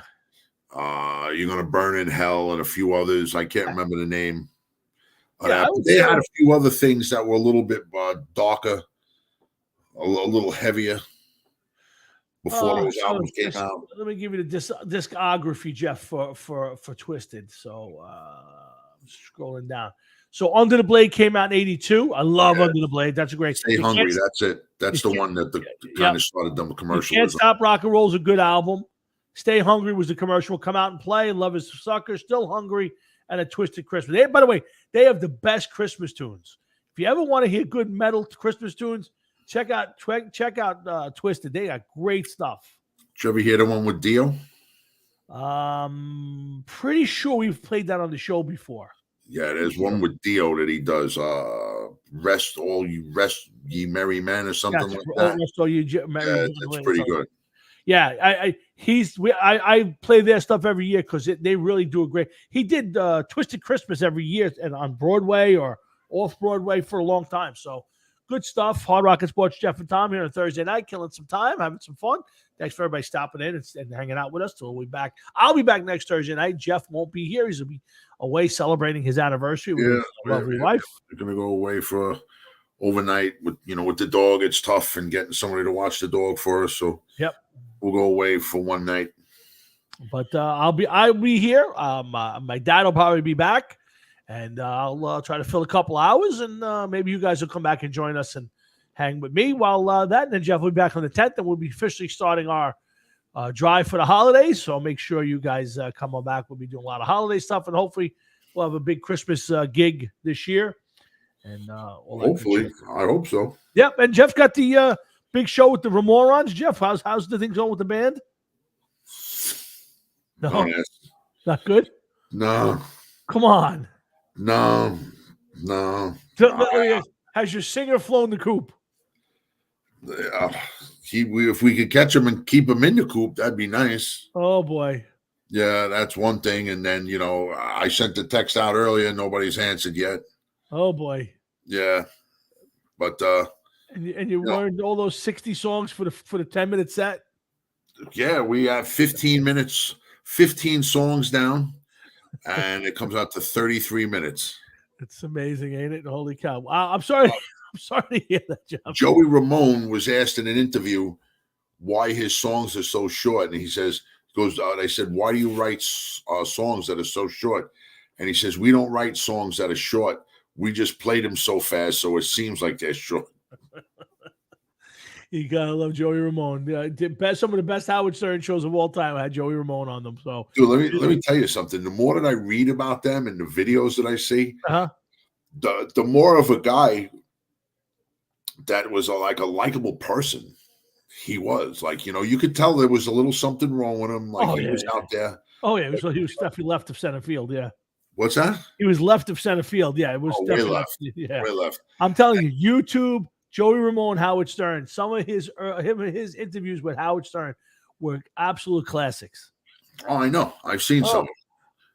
I've seen some of them. The band that they were just going off on one another. It was hysterical. Oh yeah, at the end, the two of them hated each other. Oh my God. Was it Marky and Joey hated? I think it was Marky and Joey. Yeah, the drummer and hated each other. Yeah, not for nothing. The guitar player didn't like him. He didn't like the guitar player, and the bass player was a former male prostitute that liked to shoot heroin and dabble in penisry to get money to shoot heroin. And he was the dabbler of penisry. Oh yeah. Listen to the words. Look at the 53rd and 3rd. Enjoy, Matt. Matt, go enjoy the game, Matt. Talk to you soon, pal. Look up the song 53rd and 3rd and read the lyrics. And you're going to be like, what the fuck? Yeah. What the fuck? All right, well, we'll hold out hope that the Ramoran show still goes on for December. We're going to make sure that it happens. That's for damn sure. We may have to get Anthony Carey on a plane back from somewhere. To get somebody back from somewhere to fill in for Johnny Collins. I love the guy. Bring that sometimes. Love Johnny Collins. All right. Anyway, Hard Rock and Sports, Jeff and Tom. Hey, let's get also before we get off the music end of it, Jeff. We talk a lot of music now, which we haven't done in a long time. Pantera. Now I know you're totally against this whole concept. I get it, but it seems like there is some sort of crazed allure to this reunion of sorts. It's not really a reunion. We'll call it the tribute band on this show. But they were having a show in Santiago, Chile, and there were so many requests that they had to move it to ticket requests that they had to move it to a bigger stadium. 17,000 people are going out to check this band out, Jeff. And what are you thinking? I think it's a shame. Because I don't think it's going to have the same substance that Pantera itself did. And Phil's voice is horrible at this point in time. Mm-hmm. I'm going to be against it until it's over. Fair enough. And the only thing I could do to protest it is not go. I got you. I understand that. But I guess you at this point now. Again, we'll see. We'll track it as it goes. Kind of like watching Santa make his stops on Christmas Eve. If would you change your mind on it at all? If you see that it comes up through America and there's a big, I don't think they're going to be playing stadiums here, obviously, but I don't think it might be. Could it be bigger than a club and maybe they're playing the Garden? Could they, is it the Beacon Theater? Like, what kind of shows would you expect this to play to? I don't know. I think the market is going to dictate it. They may have the Beacon Theater slated, but if there's a call for 20, 30,000 tickets, they may have to move it to the Garden. They could come book it at Mother Pugs. I ain't going. I don't care where they are. I don't want nothing to do with it. I don't want to see it. I just, I don't really want anything at all I don't want to be part of it. I just don't want to see it. I think it's a shame that it's going to be that way. I really do. I listen, and it's fair enough. I mean, you're a true fan, and it's not in your wheelhouse, and I get that for sure. But again, while we both kind of, I don't know, while we both have kind of downplayed the band the guys going out and doing this, you'd have to say that there is a market for it out there. There definitely is a market. Just all you got to do is type in Phil Anselmo live and look for a relatively new show, and then tell me that you want to go and listen to this man sing these songs, which are going to be even worse now than they were 20 years ago. Yeah. Look up Phil Anselmo does Wood with Alice in Chains. Yeah. That should be enough to scare you to stay home. It's bad. It's bad. I get it, but there is a market for it out there, so we'll see. I mean, again, it's one show. I haven't heard if there's been others. This is the first one that popped up on my radar screen today, Jeff. So I'll keep an eye on it. But let's move back to some football. We really got off the Jets and Giants a little quick for me, and I wanted to spend some time on it. I don't know how long I'm going to stay on, but they need to get one S. Frankie, wait for Frankie to finish his statement. They need to get one tribute. They need to get one tribute show. Again, Frank, I think it would be better if they called it a tribute show. Pantera's tribute to Pantera or something in that line. But I think the people like Jeff don't want to go out and see Pantera anymore when neither one of the Paul brothers are out there. Is that pretty fair, Jeff? Yeah, I mean, come on, man. That's half the band. Vinny, when Dimebag Darrell got killed, Vinnie Paul didn't want to do any shows. And because he said that Pantera, without my brother, it's not Pantera. And I just wish that the other two guys listened to that. Right. And I just don't think that it's fair that, they waited for Vinnie Paul to die and then they decide to do this. Phil Anselmo was way past his prime. Rex Brown looks like he died. They dragged him down the street in a bus, and then they propped him up against the wall. It looks horrible. Yeah, he's in another supergroup band now. Huh? He's in another supergroup band. No more. Again, that's out. I just saw it the other day. What's the name of the supergroup band? I have to find it. Hold on a second. Let me see. Let me do it quick. Yeah, finish what you were saying. He was with Kill Devil Hill. No. This he was with Down. That fell through. Nope, that ain't it. He was with a band called Arms of the Sun. That fell through. He's been recording his own stuff. This is the first I'm hearing that he's with another band. Hold on. Yeah, it's Judas Priest, Pantera, and Rainbow members join forces in new metal supergroup Elegant Weapons. Okay. Guitarist Richie Faulkner, Rex Brown, Scott Travis, and Ronnie Romero, singer Ronnie Romero, who I've never heard of, have joined forces in a new band called Elegant Weapons. Elegant Weapons' debut album, Horns for a Halo, was produced by Andy Sneap, but will arrive shortly. So he's in another supergroup. And you're right, he does look like Jesus warmed over. So, yeah, big time. Yeah. So anyway, so Rex Brown is in another supergroup that will probably fail. I mean, I got to be honest with you. Richie Faulkner, Rex Brown, and Scott Travis ain't a bad band. But based on ability, I don't know much about Ronnie Romero. Do you know who Ronnie Romero is? No, it is Ronnie Romero. Yeah, that's what it says. It looks like he was in Rainbow and MSG. I'm not a big fan of either band. I there are stuff I paid attention to. I just never heard the name Ronnie Romero. So yeah, I'm looking at it right now. He was lead vocalist of rock bands Lords of Black, Rainbow, The Ferrymen, Michael Schenker Group, and Sunstorm. Yeah, I don't know. Not the greatest. I wonder if he was the one in formerly of Vandenberg. Ricky Ricardo. Yes. I don't know. Yeah, I don't know. So that's the new supergroup. The album's not out yet. I can't play you anything from it. I'll keep an eye open when it comes out. I'll try to get something. But yeah, his last couple of endeavors weren't great, to say the least. Rex Brown. So again, am I running to this concert? No, Jeff, I am not running to this concert. So no, I hope not. No. I'm not the biggest Pantera fan. There's a few songs I like. I marvel at the talent level of some of the early stuff, but I would not go see this, even though it does intrigue me a little bit. I would like to see how much they'll stick to the earlier script and the chemistry and all that worked.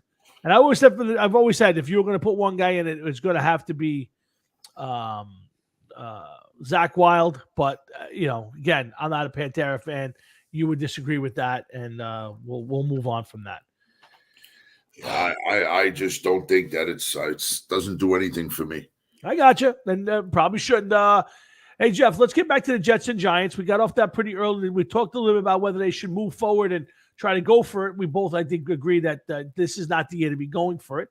But let's talk about the teams in general, Jeff. So both teams riding 4-game wins, and it dawned on me, these teams are kind of built similar right now. Now, I think it's for different reasons. Hear me out for half a minute. I think they're built similar in the fact that they're both built on defense. The Jets on talent, the Giants on a scheme. They both have good special teams. I think both offenses are a little lacking, although I think the Giants' offense is better at this point, especially now with Bryce Hall being out. But these are two teams that are kind of built similar. They're in, let's go play, let's run the football. Let's play great defense. Try not to make a lot of mistakes and just outlast you. And it's fun. To me, Jeff, I know they're not putting up 60 points a game each, but boy, I think it's fun to watch. There he is. He's got his gear on. Yep, but they couldn't be any different. Well, why do you say that? Well, one, the Jets, I feel as though that this draft class that just passed was a tremendous help to them.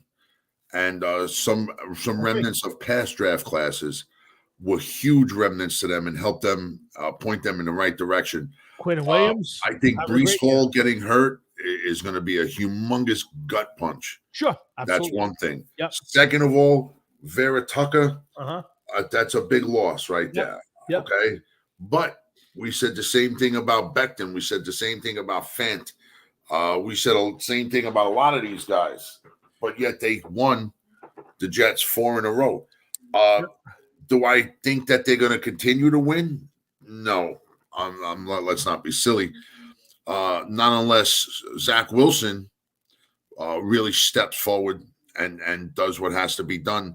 And even then, it's a remote possibility at best, I feel. I think that the Jets had a little bit more going for them simply because they had more key players under contract. Mm-hmm. You know, both teams were relying and leaning on a run game. And I just think that the Giants, you know, have questions at quarterback. You know, say what you want about your quarterback. He's not signed for next year. So but you're not going to sign him for now. Daniel Jones will be barring a major injury. Daniel Jones is the Giant quarterback on a 3-year, probably $90 million deal. More than likely, yeah. But you don't know who else may come and blow them out of the water. You don't know. I got you, but I'm with Barkley. Mm-hmm. I still, you know, too many years in a row, he got injured and, you know, it cut his season short. Like it just wasn't able to perform. I would be a little bit more concerned about how the Giants are being built than the Jets, although the Jets are showing plenty of concern with some of the injuries that they have. Mm-hmm. You know, yeah, I'm hoping like Michael Carter, there was a lot of hope for him last year. Yep. And then they went out and they got Breece Hall. And then you watch Breece Hall play and you're like, you know why they got Breece Hall? The guy was throwing a highlight up every game, but he was running for 90 yards, 100 yards. But every week he was doing exactly what I say that Saquon Barkley does, which is get a 50, 60-yard run in on every game. So it's not like he was running for 150, 160 yards a week. He was cracking 100 yards, but 60, 70 of them were in one play. Again, I watched every play of every Giant game so far this year. I would tell you, would I break the bank for either guy at this moment? No, of course there's some trepidation, but I would tell you that both of these guys are. I mean, Barkley is right now probably in the top couple of backs in the league. And if you watch his game Sunday, he was shut down completely in the first half. And the second half, he got 110 yards, and there was maybe one run of 30 yards. Everything else was just grinded out, pounded out, and he has been a different back. And Daniel Jones is been better than a game manager. Daniel Jones has played exceptionally well. He has won them 4 or 5 games on his own. So I'll tell you flat out that while there's always going to be a question mark on Daniel Jones's back and probably Saquon's back, I think the Giants will sign both of those guys to good deals, and they'll both be Giants for a few more years.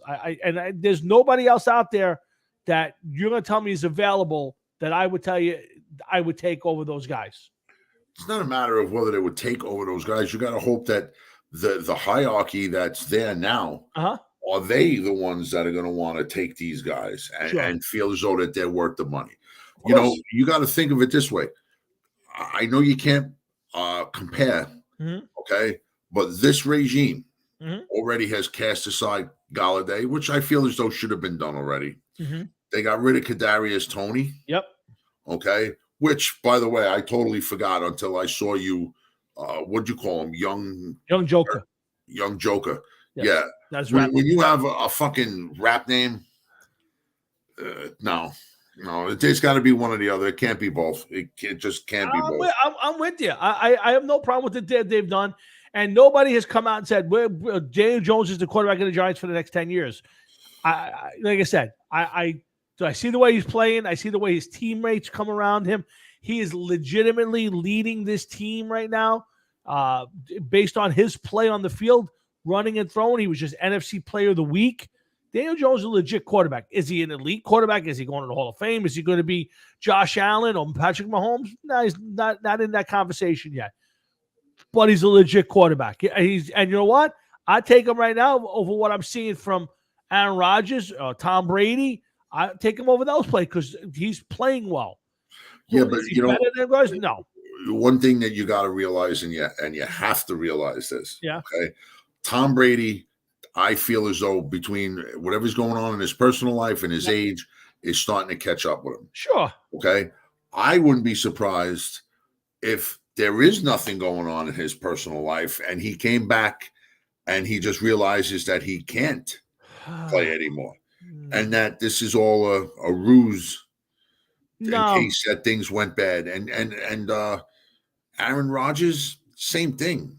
Aaron Rodgers has no players. That's the product of no players, but he's still just not playing well. Of course not. But again, when you have when you had Jennings for years, when you've had the young Randall Cobb, when you've had Devontae Adams, you've had some of the best receivers in the league, and now you don't have those guys, and the guys you got aren't that good, and you're older, it's hard. And here's the problem. They had to get rid of Devontae Adams because they had to give him $50 million a year to be happy. If he took $30 million a year, they keep Devontae Adams, and it's a better team. Yeah, but I still, Tom, these guys are getting older. You have to realize that. That's the first point of the conversation. Sure. Tom Brady played in New England at a high level. He went to Tampa Bay and played at a high level. Absolutely. Even though he was older, yes, he made others around him better. Mm-hmm. People talked about Aaron Rodgers. This is definitely one of the top 2-3 quarterbacks in the league. Okay, now all of a sudden the guy couldn't throw a party. Yeah. So, it has to come down to the guy just is not playing the way he once played. Time is catching up to these older quarterbacks. Of course. There's no doubt.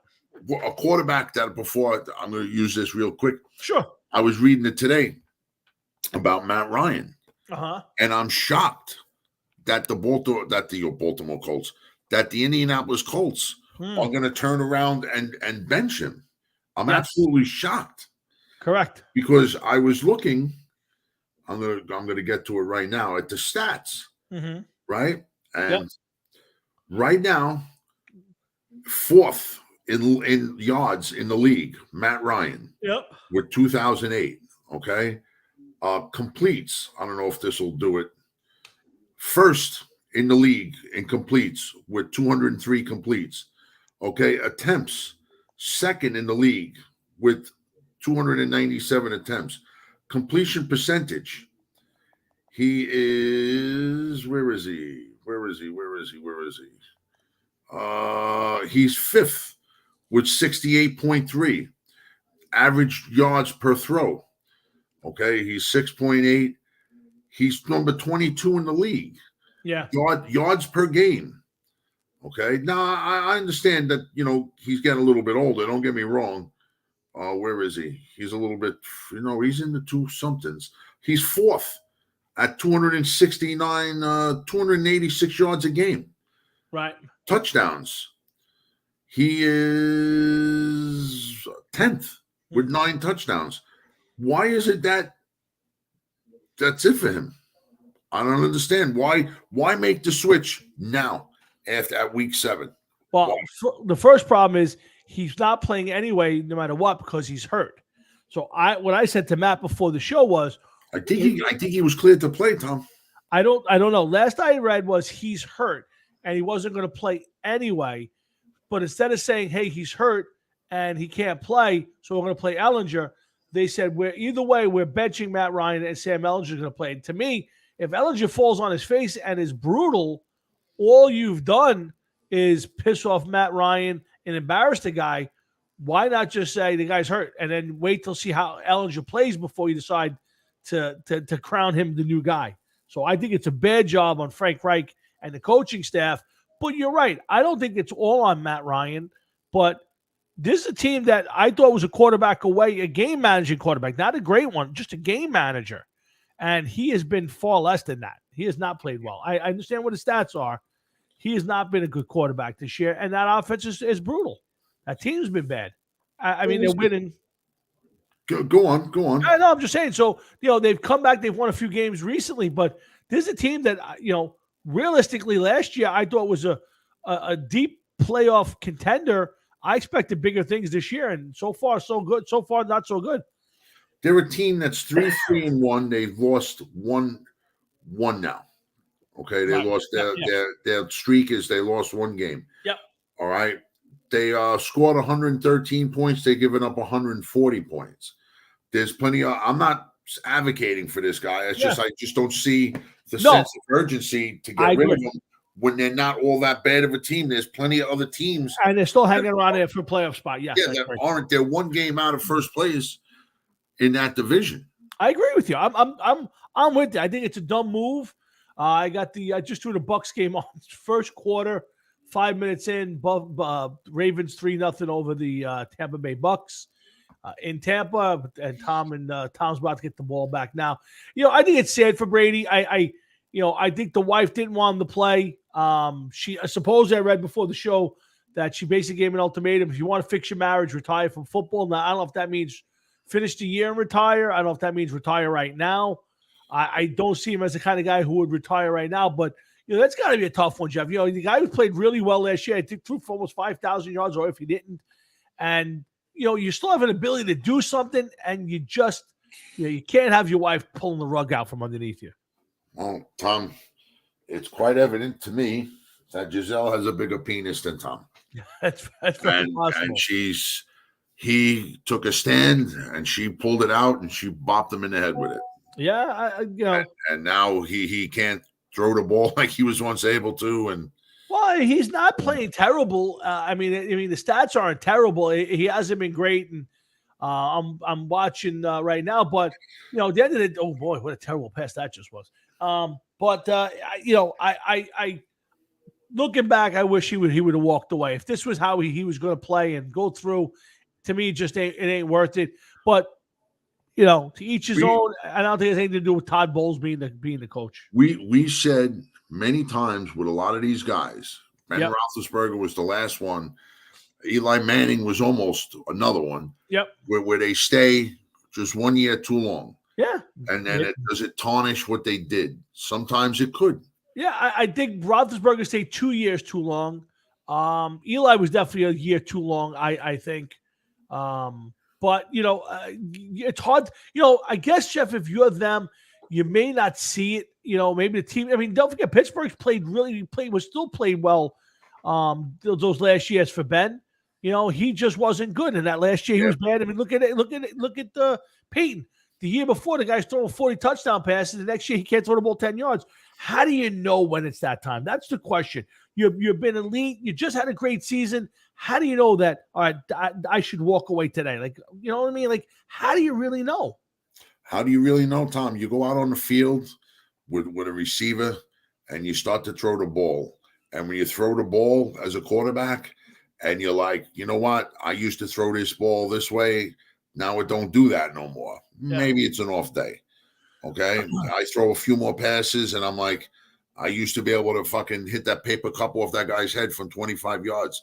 Now I can't throw the ball 10 yards, without it landing at his feet and other things. There's no velocity on the ball. There's no zip on the ball. There's no spin on the ball. There's no nothing on the ball. It might be time. I'm going to investigate this a little bit more, but it might be time. I might be done here. I guess I certainly guess so, Jeff. I can't argue with it. I can't argue that. Just think that as a pro athlete, you probably don't want to make and again, you come off here throwing for 5,000 yards, you threw 30-something touchdowns. You feel like you're top of the game, and you don't want to go out that way. Although I think maybe that's the best way to go out. But Ben went out an ugly way. Peyton's gone out even though he won a Super Bowl. His season wasn't great, and right now looks like Tampa Tom, although he just looked like he threw a big pass to Godwin, might be going out on an ugly note. I hate to see it. None of these guys, no sports guys, go out on a high note and leave with a great season behind them. We've seen it happen with hockey players, baseball players, boxers. Mm-hmm. Some of them leave part of it there. Behind in front of us. Yeah. And when it happens, nobody wants to admit it. Nobody wants to say, well, this was the last year. When look at Mike Tyson. Yeah. Knocked out by Buster Douglas. Who would have expected that?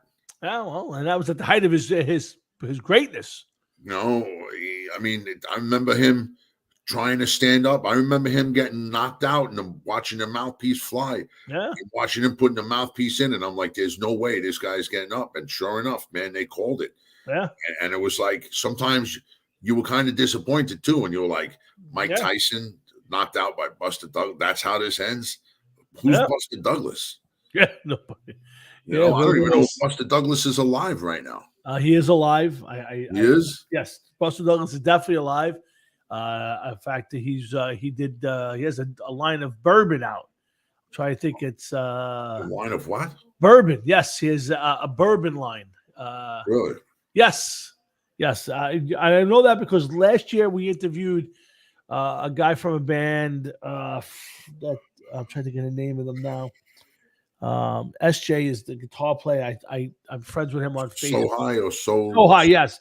And one of their videos has opened to Buster Douglas promoting. I want to say it's like whatever the odds were to that Super Bowl. It was like something 71 or something 70, and that's the name of the bourbon. I'd have to look it up. But yeah, he's still hanging in. In fact, John Gard, who used to manage the Gods, Eric Moore and the Gods, at the end, tried to hook us up with him and just couldn't make it happen for us. But he's a big. He's friends with all his people out in Ohio. So still hoping for that someday. We'll see. But let's get back to the Jets and Giants for a couple more minutes before we get to the NFL, and then we'll wrap the show up in a little while. But Jeff, it's a bit surprising. Now I had the Jets schedule up. If you want to hear it real quick. So they are now, what's their record now? 5-2. 5-2, yeah. They have New England this weekend at home, and then Buffalo at home again, and then they go to the break. So, and then they come out of that and they play New England. I would say if they went 1-2, they should be happy. I think Buffalo can win. I think the Jets can win 2 out of these 3 games. Is that a lot to ask? To New England at home, and then Buffalo, and then a bye, and then New England on the road? Do you think the Jets could steal 2 of those? I think it's a lot to ask, man. Especially now with the injuries? I think so. I think it's a lot to ask. And then after that, you got Chicago, you got Minnesota, Buffalo, Detroit, Jacksonville, and Seattle. It's not murderer's row. And you think about it. If they're 5-2, if they went 5-5 the rest of the way, they're 10-7, and they're making the playoffs. I think they're going to play 500 football the rest of the way, and I think that they're more than capable right now. Tom, it would be a nice dream, but I don't know. I don't know. They're also the New York Jets, and they are capable of completely falling apart and going 2 and whatever 7 the rest of the way, 2-8. I think this week's a big tell. I think even if they were to lose at home and it kept it close with being decimated as they are. I mean, I don't even know who's playing off. In fact, I thought I saw them send a playbook to your house. They're looking for offensive linemen at this point. They very well may. Yeah, I think that's a big part. But I think if they come out of this with a W this week after getting just decimated with injuries, I would be shocked. Now, I would expect them to get their heads handed to them by Buffalo at home. You would think. Yeah, you would think. But again, this is crazy. See, Jeff, look at this season that the NFL's having right now. I mean, if here's the best teams. Let's do the NFC for now. The best teams in the NFC are the Eagles, the Giants. I'll put the Cowboys in there. The Vikings. Those are the best teams in football. The AFC West, Seattle's 4-3 in the lead. Then you got the Rams at 3-3. Frisco's 3-4, and Arizona's 3-4. Forget about the NFC South. With you got Atlanta and Tampa at 3-4 each. Carolina and New Orleans both 2-5. They're sucking. And then the NFC North, you got Minnesota 5-1, Green Bay 3-4, Bears are 3-4, and the Lions are 1-5. Think about this: the best teams in football. Last year it was the NFC least. This year it's NFC Beast, and you got Philly, Dallas, and the Giants. Minnesota are the 4 best teams in the NFC right now. Would you agree? Oh, listen, their records, that's what their records are saying right now as we speak, yeah. I mean, and I don't see either one of the 4 of those teams winning the Super Bowl. I would agree with that. I wouldn't even argue that point. I don't know of the next best. I'll give you the next best. Green Bay, Tampa. I guess I got to put Seattle in there because they're in first place. Rams and 49ers. Which one of those teams do you think has the best chance of having a strong second half? I don't think it's going to be the Seahawks. Okay. I'm going to say the Niners because they got that running back in the trade. McCaffrey. Yeah, McCaffrey. No, you're not buying into Matthew Stafford and the Rams. No. Super Bowl jinx, bad elbow. No. Cam Akers won't play. Old. Yeah, I agree with you. But so to me, regardless, you're going to have 3 teams from the NFC East in the playoffs. Oh, don't say that. Every time we say that, you're wrong. I got it, but I'm just all I can do is look at it right now and the way teams are playing. So, but there's a good chance. Now you go to the other conference, Jeff. I'm going to give you the best teams in there right now. You got the Buffalo Bills at 5-1. The Jets are at 5-2. What do you think of Miami right now? I'm going to say no. I don't believe in them. All right. So are we buying into the Ravens and the Bengals at 4-3 each? Are we buying them as good teams? The Ravens, actually, I would love to see the Ravens take off, especially our brandy new pick.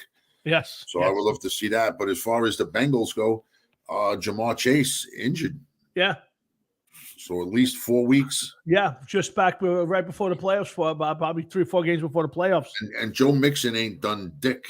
Well, he's done some, but not enough to carry the team. No. So far we got Buffalo, we got the Jets, maybe the Ravens. We're going to put the Ravens in there, right? We're not buying into the Browns at 2-5, the Steelers at 2-5. No. Are you buying into Tennessee or the Colts? I'm going to go with Tennessee. They just won 4 in a row, and then they always seem to do it quietly.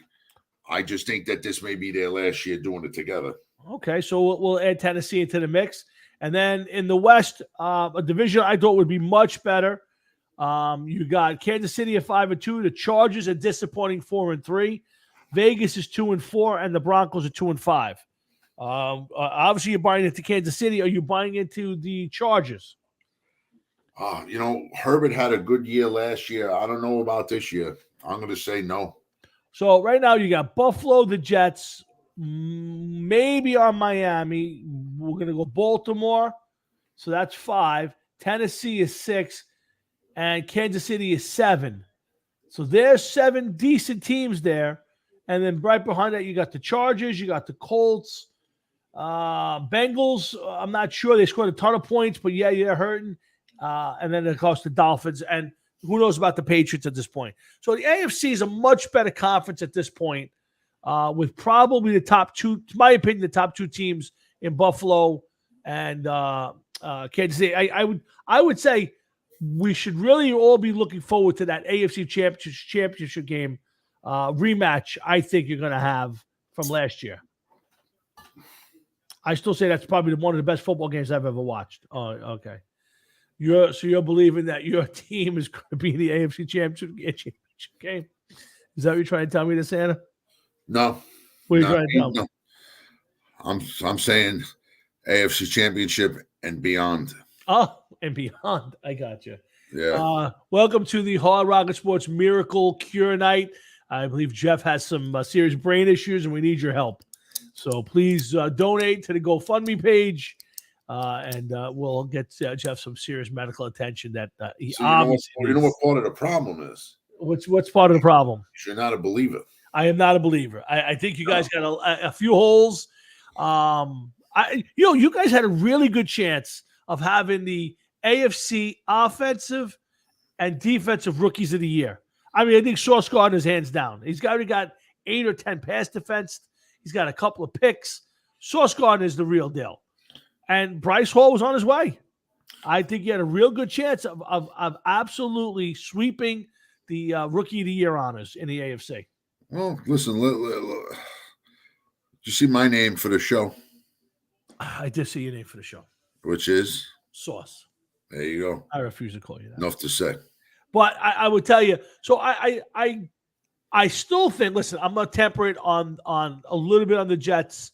I want to see them beat I think these next 3 games are pretty good because while New England's quarterbacks aren't great, it's still New England. It's still Bill Belichick. I think splitting these games, how they play in Buffalo, don't have to win it. How they play against Buffalo at home will tell me a lot. If they get their heads handed to them, they're a long way off. If they can make it and keep it close within 2 scores, keep the game competitive, Durant, they're hanging around in the fourth quarter, play good defense, then you got to maybe change the narrative. But if they get their heads handed to them by Buffalo, then they're a lot farther off, and it's just a matter of the schedule they played. Well, you see what I've since changed my name now. Your name is I can't see your name at this moment, so hold on. I will take that down. Fabrice. Okay, so you're dedicating the season, Fabrice. Yeah, that's your. It's a sad day, folks. It's a sad day. It's a very sad day. It is a sad day that Brees is in a hospital bed now with his leg in a brace. Gone for the season. And listen, his career could be completely stymied at this point. And by the way, I think next week will be Dr. Thumb Chaser will be appearing on the show. He was supposed to come on tonight. I didn't know. I think he said you invited him to come on tonight. And, I tell him all the time he's whenever he wants to come on. And he called me at work to say I can't come on. I got a dinner engagement, but I will be on next week. So I'll get to hang out with Dr. Thumb Chaser while you're on your celebrating your anniversary. Let me tell you something. I may be calling into this show. You will. Oh, I very well may. You don't want to miss the Dr. Thumb Chaser. Well, not even that. I'm going to have my things to say. I think you'll be spending your time with your lovely bride, and I think you should concentrate on that. But of course, you're always welcome to appear on your show. So, but yeah, listen, I think the Jets are in a little better situation. I think their salary cap situation is better. I think their last couple drafts have been better. I think the Giants still have a lot of work to do to get to that next level. A good pass by Brady to Evans, but I also think that the Giants at the skill position with Barkley and Jones are a little better right this second than the Jets, and but the Jets have a better receiving core. But if you're asking me, I'd rather be the Jets today. I think their future is really bright. If Zach Wilson comes around. Right now, I don't know if that's going to happen after what I've seen. Yeah, I see the hat, Jeff. Everybody sees the hat. We all know, but we also know they're second-class citizens in their own building. Fabrice. Fabrice. There we go. Hard Rocket Sports, Jeff and Tom on a Thursday night. Watching a little bit of the Tampa game. Tampa up 7-3 late in the first quarter. Marching down against a horrendous Baltimore team, in my opinion. And but we'll keep an eye on that. And we're finishing up the show. We got a few more minutes. We're going to probably go on until about 9 tonight. I think I've pretty much exhausted my topics of the night. Let's see, Tampa, Green Bay. We talked about that. Do you want to talk Yankees? Do you want to bother with the Yankees? I don't know if you. I didn't think so. Save that for your dad. I'll hold that. There's nothing more to say about them. They choked under pressure. Yes, I would agree with that. Same old team, play great in the regular season, and then just not show up in the playoffs. And but let me ask you this question: we don't talk about the Yankees, but big controversy happened during that series where Aaron Judge got booed royally. Again, at some point was just like 0 for 7 with like 4 strikeouts and just couldn't come up with a big spot. Now he kind of had a couple decent games, recorded a couple of home runs late in the series. But people were up in arms about it, and I say fans got it right. I don't care if you hit 62 home runs in a regular season. If your career, 4 or 5 years old, has been marred with not showing up in the playoffs, I don't have a problem if the fans want to boo, Jeff. I mean, what's your thought? Listen, I think they should fucking boo him. Yeah, I mean, I can't because some people are saying, well, he was very upset by it. This may this may push him to go sign someplace else. I say if you're letting a little bit of booing affect where you want to play, then I don't want you. I don't blame you. Yeah, I mean, You have to be able to have a pair of balls, and you have to be able to look up and say, hey, they were right to boo me. I was terrible. And I'm sorry. I don't care what you did in the regular season. I don't care what the face of the franchise. When the spot comes up big and you don't, I think the fans have every right to do it. I do. They were stood behind you when you were going after your home runs. Yeah. You didn't hit one or two, but during the playoffs. Yeah. And again, it's more the so that you just didn't play well. I mean, he caused a defensive ball to be dropped in the outfield, getting in the wrong place. He just did not play well in the playoffs, and this has been the problem with Aaron Judge. And listen, I hope he comes back at a reasonable contract. I hope he does. But I am not going to be brokenhearted if he leaves. I have to be honest with you. I'm just not going to be brokenhearted if he goes. Just for the reason I'm just talking about. He's not been a big game player. Come out there in October in a big spot and take over the game. And that's where I'm going to be impressed. But right now, Jeff, I did not, I don't like it. And I certainly like the fact that he has a thin skin. If you're letting the fans booing you because you were bad and that's upsetting you, and you have a thin skin, you don't deserve to play here. Yeah, I hear you, Tom. Hold on. Back to the Jets. So you get my hat on, right? Yeah, please. We need you to have your hat on, right? Please. There you go. You feeling better now? So here we are, talking about the fallen heroes of New York, man. Pouring one out for them. Yeah. That's what it says there. Gotcha. Pouring one out. Fabrice and Elijah Vera Tucker. Yeah, I got you. Yeah. Boy, I gotta tell you, folks.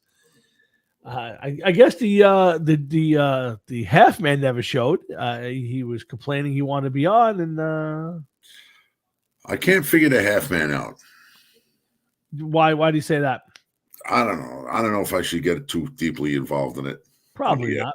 Mm-hmm. All right, so then let's. He wrote this big thing on Facebook today. Did you see it? Which one? I'm not sure. When he survived. Oh yeah. He was the parents died and the 4 hospital stays and all. Yeah, I did see that. Yes. Yeah. Come on, man. Half man. Come on. Stop. Well, the little fella. Listen, I'm going to be honest. The little fella has a lot of issues. We all know, right? And he's really got very little family left. His brother lives in Texas. They don't have much of a relationship. I believe there's a little bit of his father's family around. They're not close at all. So it really comes out to me and my wife. He's got his 2 kids. One, his older son lives, I think, in Virginia. They don't spend much time together. And the little guy lives with the mother. And, the half man, he can be a little sad sometimes. Yeah, well, look, and he roots for the Raiders. His family is his family. Yes. You know what I mean? I feel bad for him. I feel bad for it being that way. Well, we all know his other sibling is out there. Yeah, I forgot about the other sibling. Yes, I completely no nobody, relationship. I think she's counted, to be honest with you, right? I don't. I have not heard that name in a long time, so I'd have to. Oh, there you go. Yeah. Very. There you go. Yeah, very interesting stuff. Did she show around for the parents?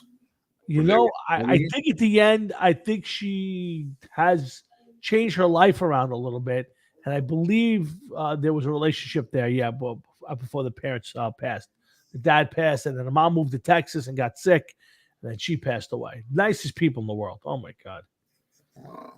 I would tell you a story that I woke up. There was a funeral in the family, and the funeral was in South Jersey, and so a whole bunch of them stayed at my house. Have I ever told you the story?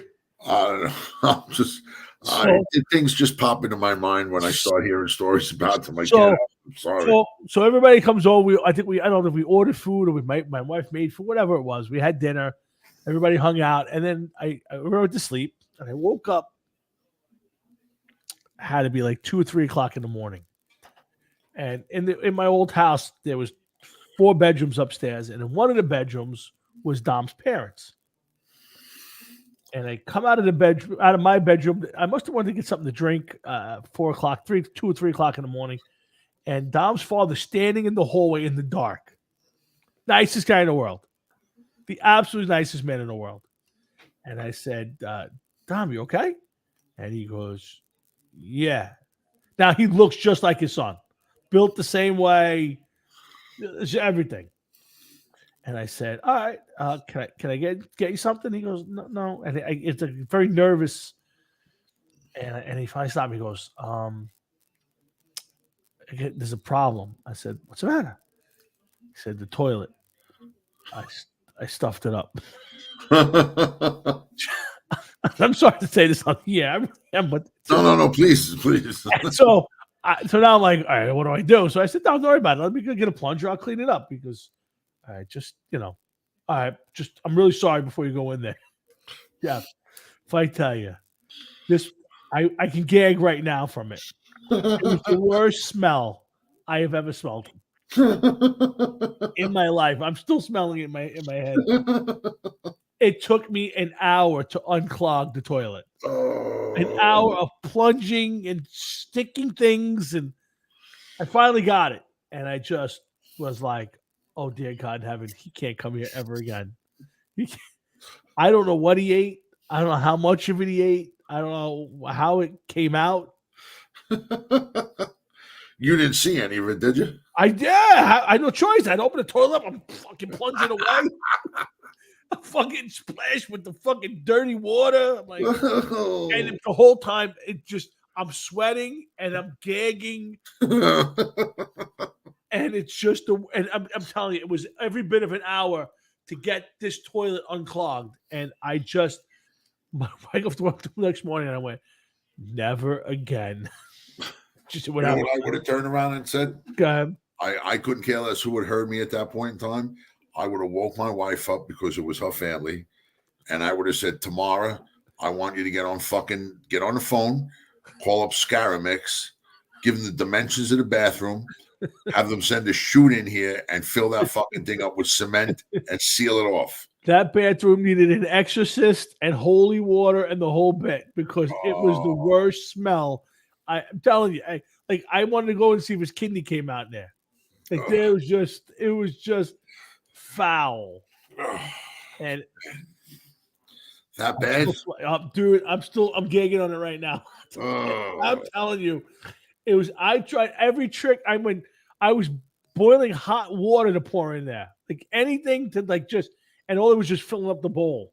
Oh, what was it? Paper filling up, or was it? Oh, I forget. Let's change. I'm going to throw up right now. Wait. I got questions. No, I can't answer. Did it look like an eye round roast beef in there or what? Oof. The bowl was full. Oh, man. Of logs? Yes. The nicest human being in the world. I love Dom to this day. One of the nicest people in the world. But boy, what he did to my bathroom, yes. That we need to close the window, pump full of concrete, and hang a sign on the door. Don't open for 1,000 years. Really? Oh, it was that bad. Dude, it was that bad. I thought my next thing was I'm going to take the bowl out and just throw the whole thing away. No. Yeah, I was like that. It was that bad that I never thought it was going to unclog ever. Can I give you a hint on what to do next time if you face this problem? Yeah, go ahead. If it's not a paper backup. Yes. Okay, and it's a hard drive. Okay. Yep. Best thing to do is just shut the door. Yeah. And come back a couple hours later. Let water do the trick. You think that did gravity just take hold? I know. See the house that we brought here? Yes. Well, the house that we have here, the water pressure sucks for whatever reason. I have no idea why. I don't know. Yep. The water pipe coming in is like a fucking copper tube. It's like a fucking half inch or whatever. I don't know what it is, what the issue is, but I know that the water pressure sucks. Right. And a couple times after a big lunch, we've had big issues. Okay. Yeah. So I would go and flood and plunge like 1,000 fucking times and get nowhere. Right. Nowhere. And I'm like, where the fuck is this thing stuck? Because now I'm thinking, like, if I got to call a plumber, like, this is going to suck because I'm going to pay God knows through the ass for a plumber. Yeah. And all he's going to do is shove something in there real quick and just go, and that's it. Yeah. So much. I let it sit. And I told my wife, I was like, just don't use that one. Just go downstairs. Don't use the one upstairs. So be happy it wasn't downstairs that this problem happened, that it happened upstairs. Yeah. And then a little while later, I just went up, gave it a couple quick plunges. The water level was down, flushed it. It came up, plunged it, and it just and right down. The longer it's in water, it starts to melt a little bit. This is a tough conversation. It is, but it's something that you need to know what to do. You can't be in a panic. Hot water in the toilet is not a good thing. I guess not. Back to home. That's very true. I was boiling hot water, Jeff. I was trying anything at that point. Yeah, it's not good, man. It's not good. It's the worst. Well, and I felt bad because now anybody came out and they wanted to use their bathroom. I almost had to nail the door shut. I was afraid anybody else walked in. You didn't have another bathroom? Well, yeah, but so like there's three other bedrooms on that floor. So there's two other sets of people sleeping. And now there's a bathroom in my room at the time, which nobody's going in. And then you had to go downstairs to use the bathroom. So now it's 2 o'clock, 3 o'clock, 4 o'clock in the morning. You're waking up. You're not looking to go downstairs to use the bathroom. You figure there's a bathroom right across the hall. The lights on. Let me go in. And who knew you're going to walk in there and see the Bride of Frankenstein laying in the bathroom there. Dude, it was vile. It was the entire bowl filled. Oh, like what? There was no water left. Oh. It was the worst thing I've ever seen in my entire life. Oh, you got to get in there. You got to get a rubber glove and start scooping the stuff out. It was close to that, believe me. Let's move on. I'm going to close this show up in a few minutes. Chocolate London broil in there, man. The truth is terrible. Oh my God! But the sweetest, nicest people. So I know Dom's out there hurting and all that. I was hoping he'd call in tonight. We'd have some fun with the little guy. Listen, I hope the little man calls on, the half man, whatever we call him nowadays, calls in every week. Yeah, he knows he's welcome all the time. I tell him all the time, Dom, you don't need an invite. Just send me a message. I'll send you a link and you come on. So, yeah. But he decided not to do it, Jeff. So it is what it is. But you know what? Let's wind this show down. It's getting a little late. I got an early start. I got to work this weekend. Not extremely happy about it. What are you going to do? So, but all right. So again, I want to thank everybody for tuning in and listening tonight. We had a lot of fun. We did a lot of music talk tonight. Thanks to Frank and Matt. They hung with us the whole time, Jeff, or a good part. Yeah. It's always good that. And thanks to Mike Weissman and Joe Casano. Jeff's a big fan of the Hemp Wizard Beer Care Company and their product line, and I'm going to be putting my order in this week. I got to get the holiday order in, and Jeff's going to guide me on what I should be buying, and hopefully the Sunday Audible fragrance will be out soon, called Sunday Audible, correct? Yeah, hold on. Let's see who this is. Hold on. Oh. Hello? Jeff's on the phone. Package cannot be delivered. Our representative trying to reach you. DHL 语音通知提醒您. Can you hear that? I can hear it. Yes, I can. Just got a scam call calling in. So nice Chinese people. There you go. But listen, guys, it's time to end this one. I thank everybody, Frank and Matt, and everybody who paid attention, and all the people who support us, and Hemp Wizard and Black Sasquatch guys, and Sam Bone and RFL Records, and missing somebody in my top of my head, but all of those people who continue to check Jay Giasio, all those people who kind of stick by us and make sure that the show gets on every week. So thank you. Have you had any contact with Jay? I have not spoken to Jay in a very long time. He every week he shares the show out on his thing. He does it every week. He always likes. I put his name out there. He always likes the show. So, but as far as conversations, I have not spoken to any of the the band at all? Melissa? I haven't spoken to any of them since they got my hopes up. Yes. And asked me to come out and play. Although I did see Jimmy Pinto once after that and voice my displeasure. And what was there I apologize or what could you do? I don't think he really fucking understood it, to be honest with you. Ah, okay. Interesting. So it is what it is. Who cares? Yeah, moving on. And again, Jeff, of course, Jeff's still hoping on holding out hope that the Remorons will be doing their thing on December 30th. We'll have to hold out hope for that one. I'm going to put my Remoron name up there. You are. Oh, yeah. He's changing. No more sauce. And the other one's gone. Here it comes. Yeah. Let's see what it is. Yeah. So let me ask you, do you guys have character names in the Remorons? Well, you'll have to come to the show to find out. So we don't know if not that you're Marky or one of those guys, but are you Jeffy? Jeff Fuzzy Remoron? Well, let's hope that you capture the little fella and you get him into the studio and do some practice. We have verified, since we've been on the air, about 10 minutes ago, that there is a practice Tuesday night. Oh, good. Okay, so it's still holding out hope then. Good for you. Yeah. All right. I think we're at the very least gonna do the show with this lineup. We kind of have to. I would say committed. And we're looking forward to it, man.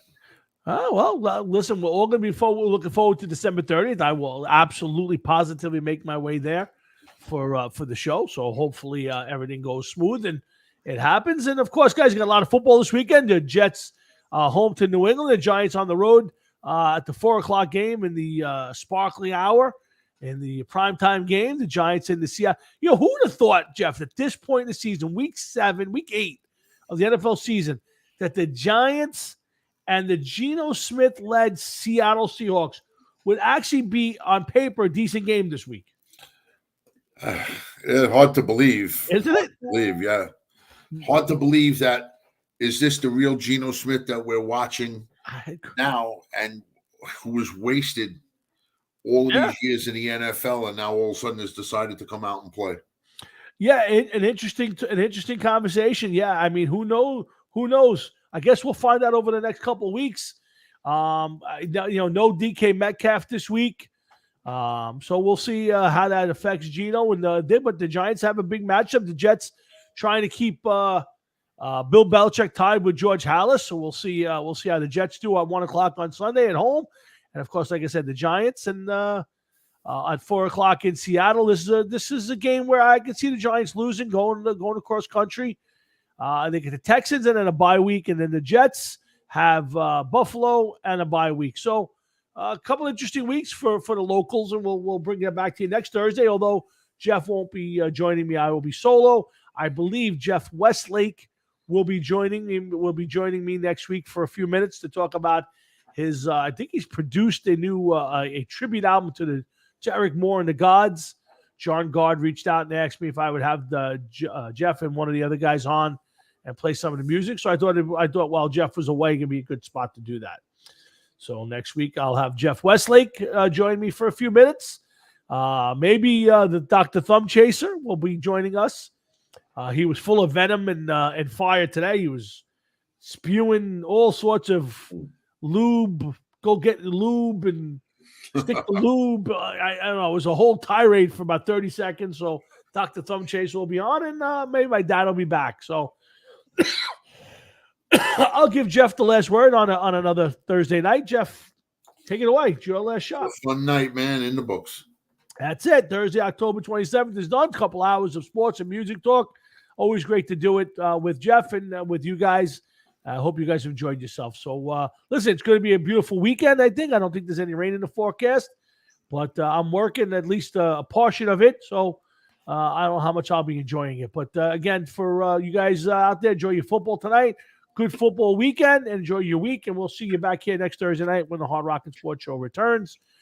Just to kick off the holidays. Unfortunately, Jeff won't be here to kick off the holidays with me, but we'll definitely be doing that. And then, of course, we'll be getting ready for Christmas right here. So, again, thanks for everybody here at Hard Rock and Sports and Jeff Tolwinski and myself. Thank you and enjoy your weekends. Hefe, I'll talk to you off the air. All right, man. You got it, dude. Catch you later. Later.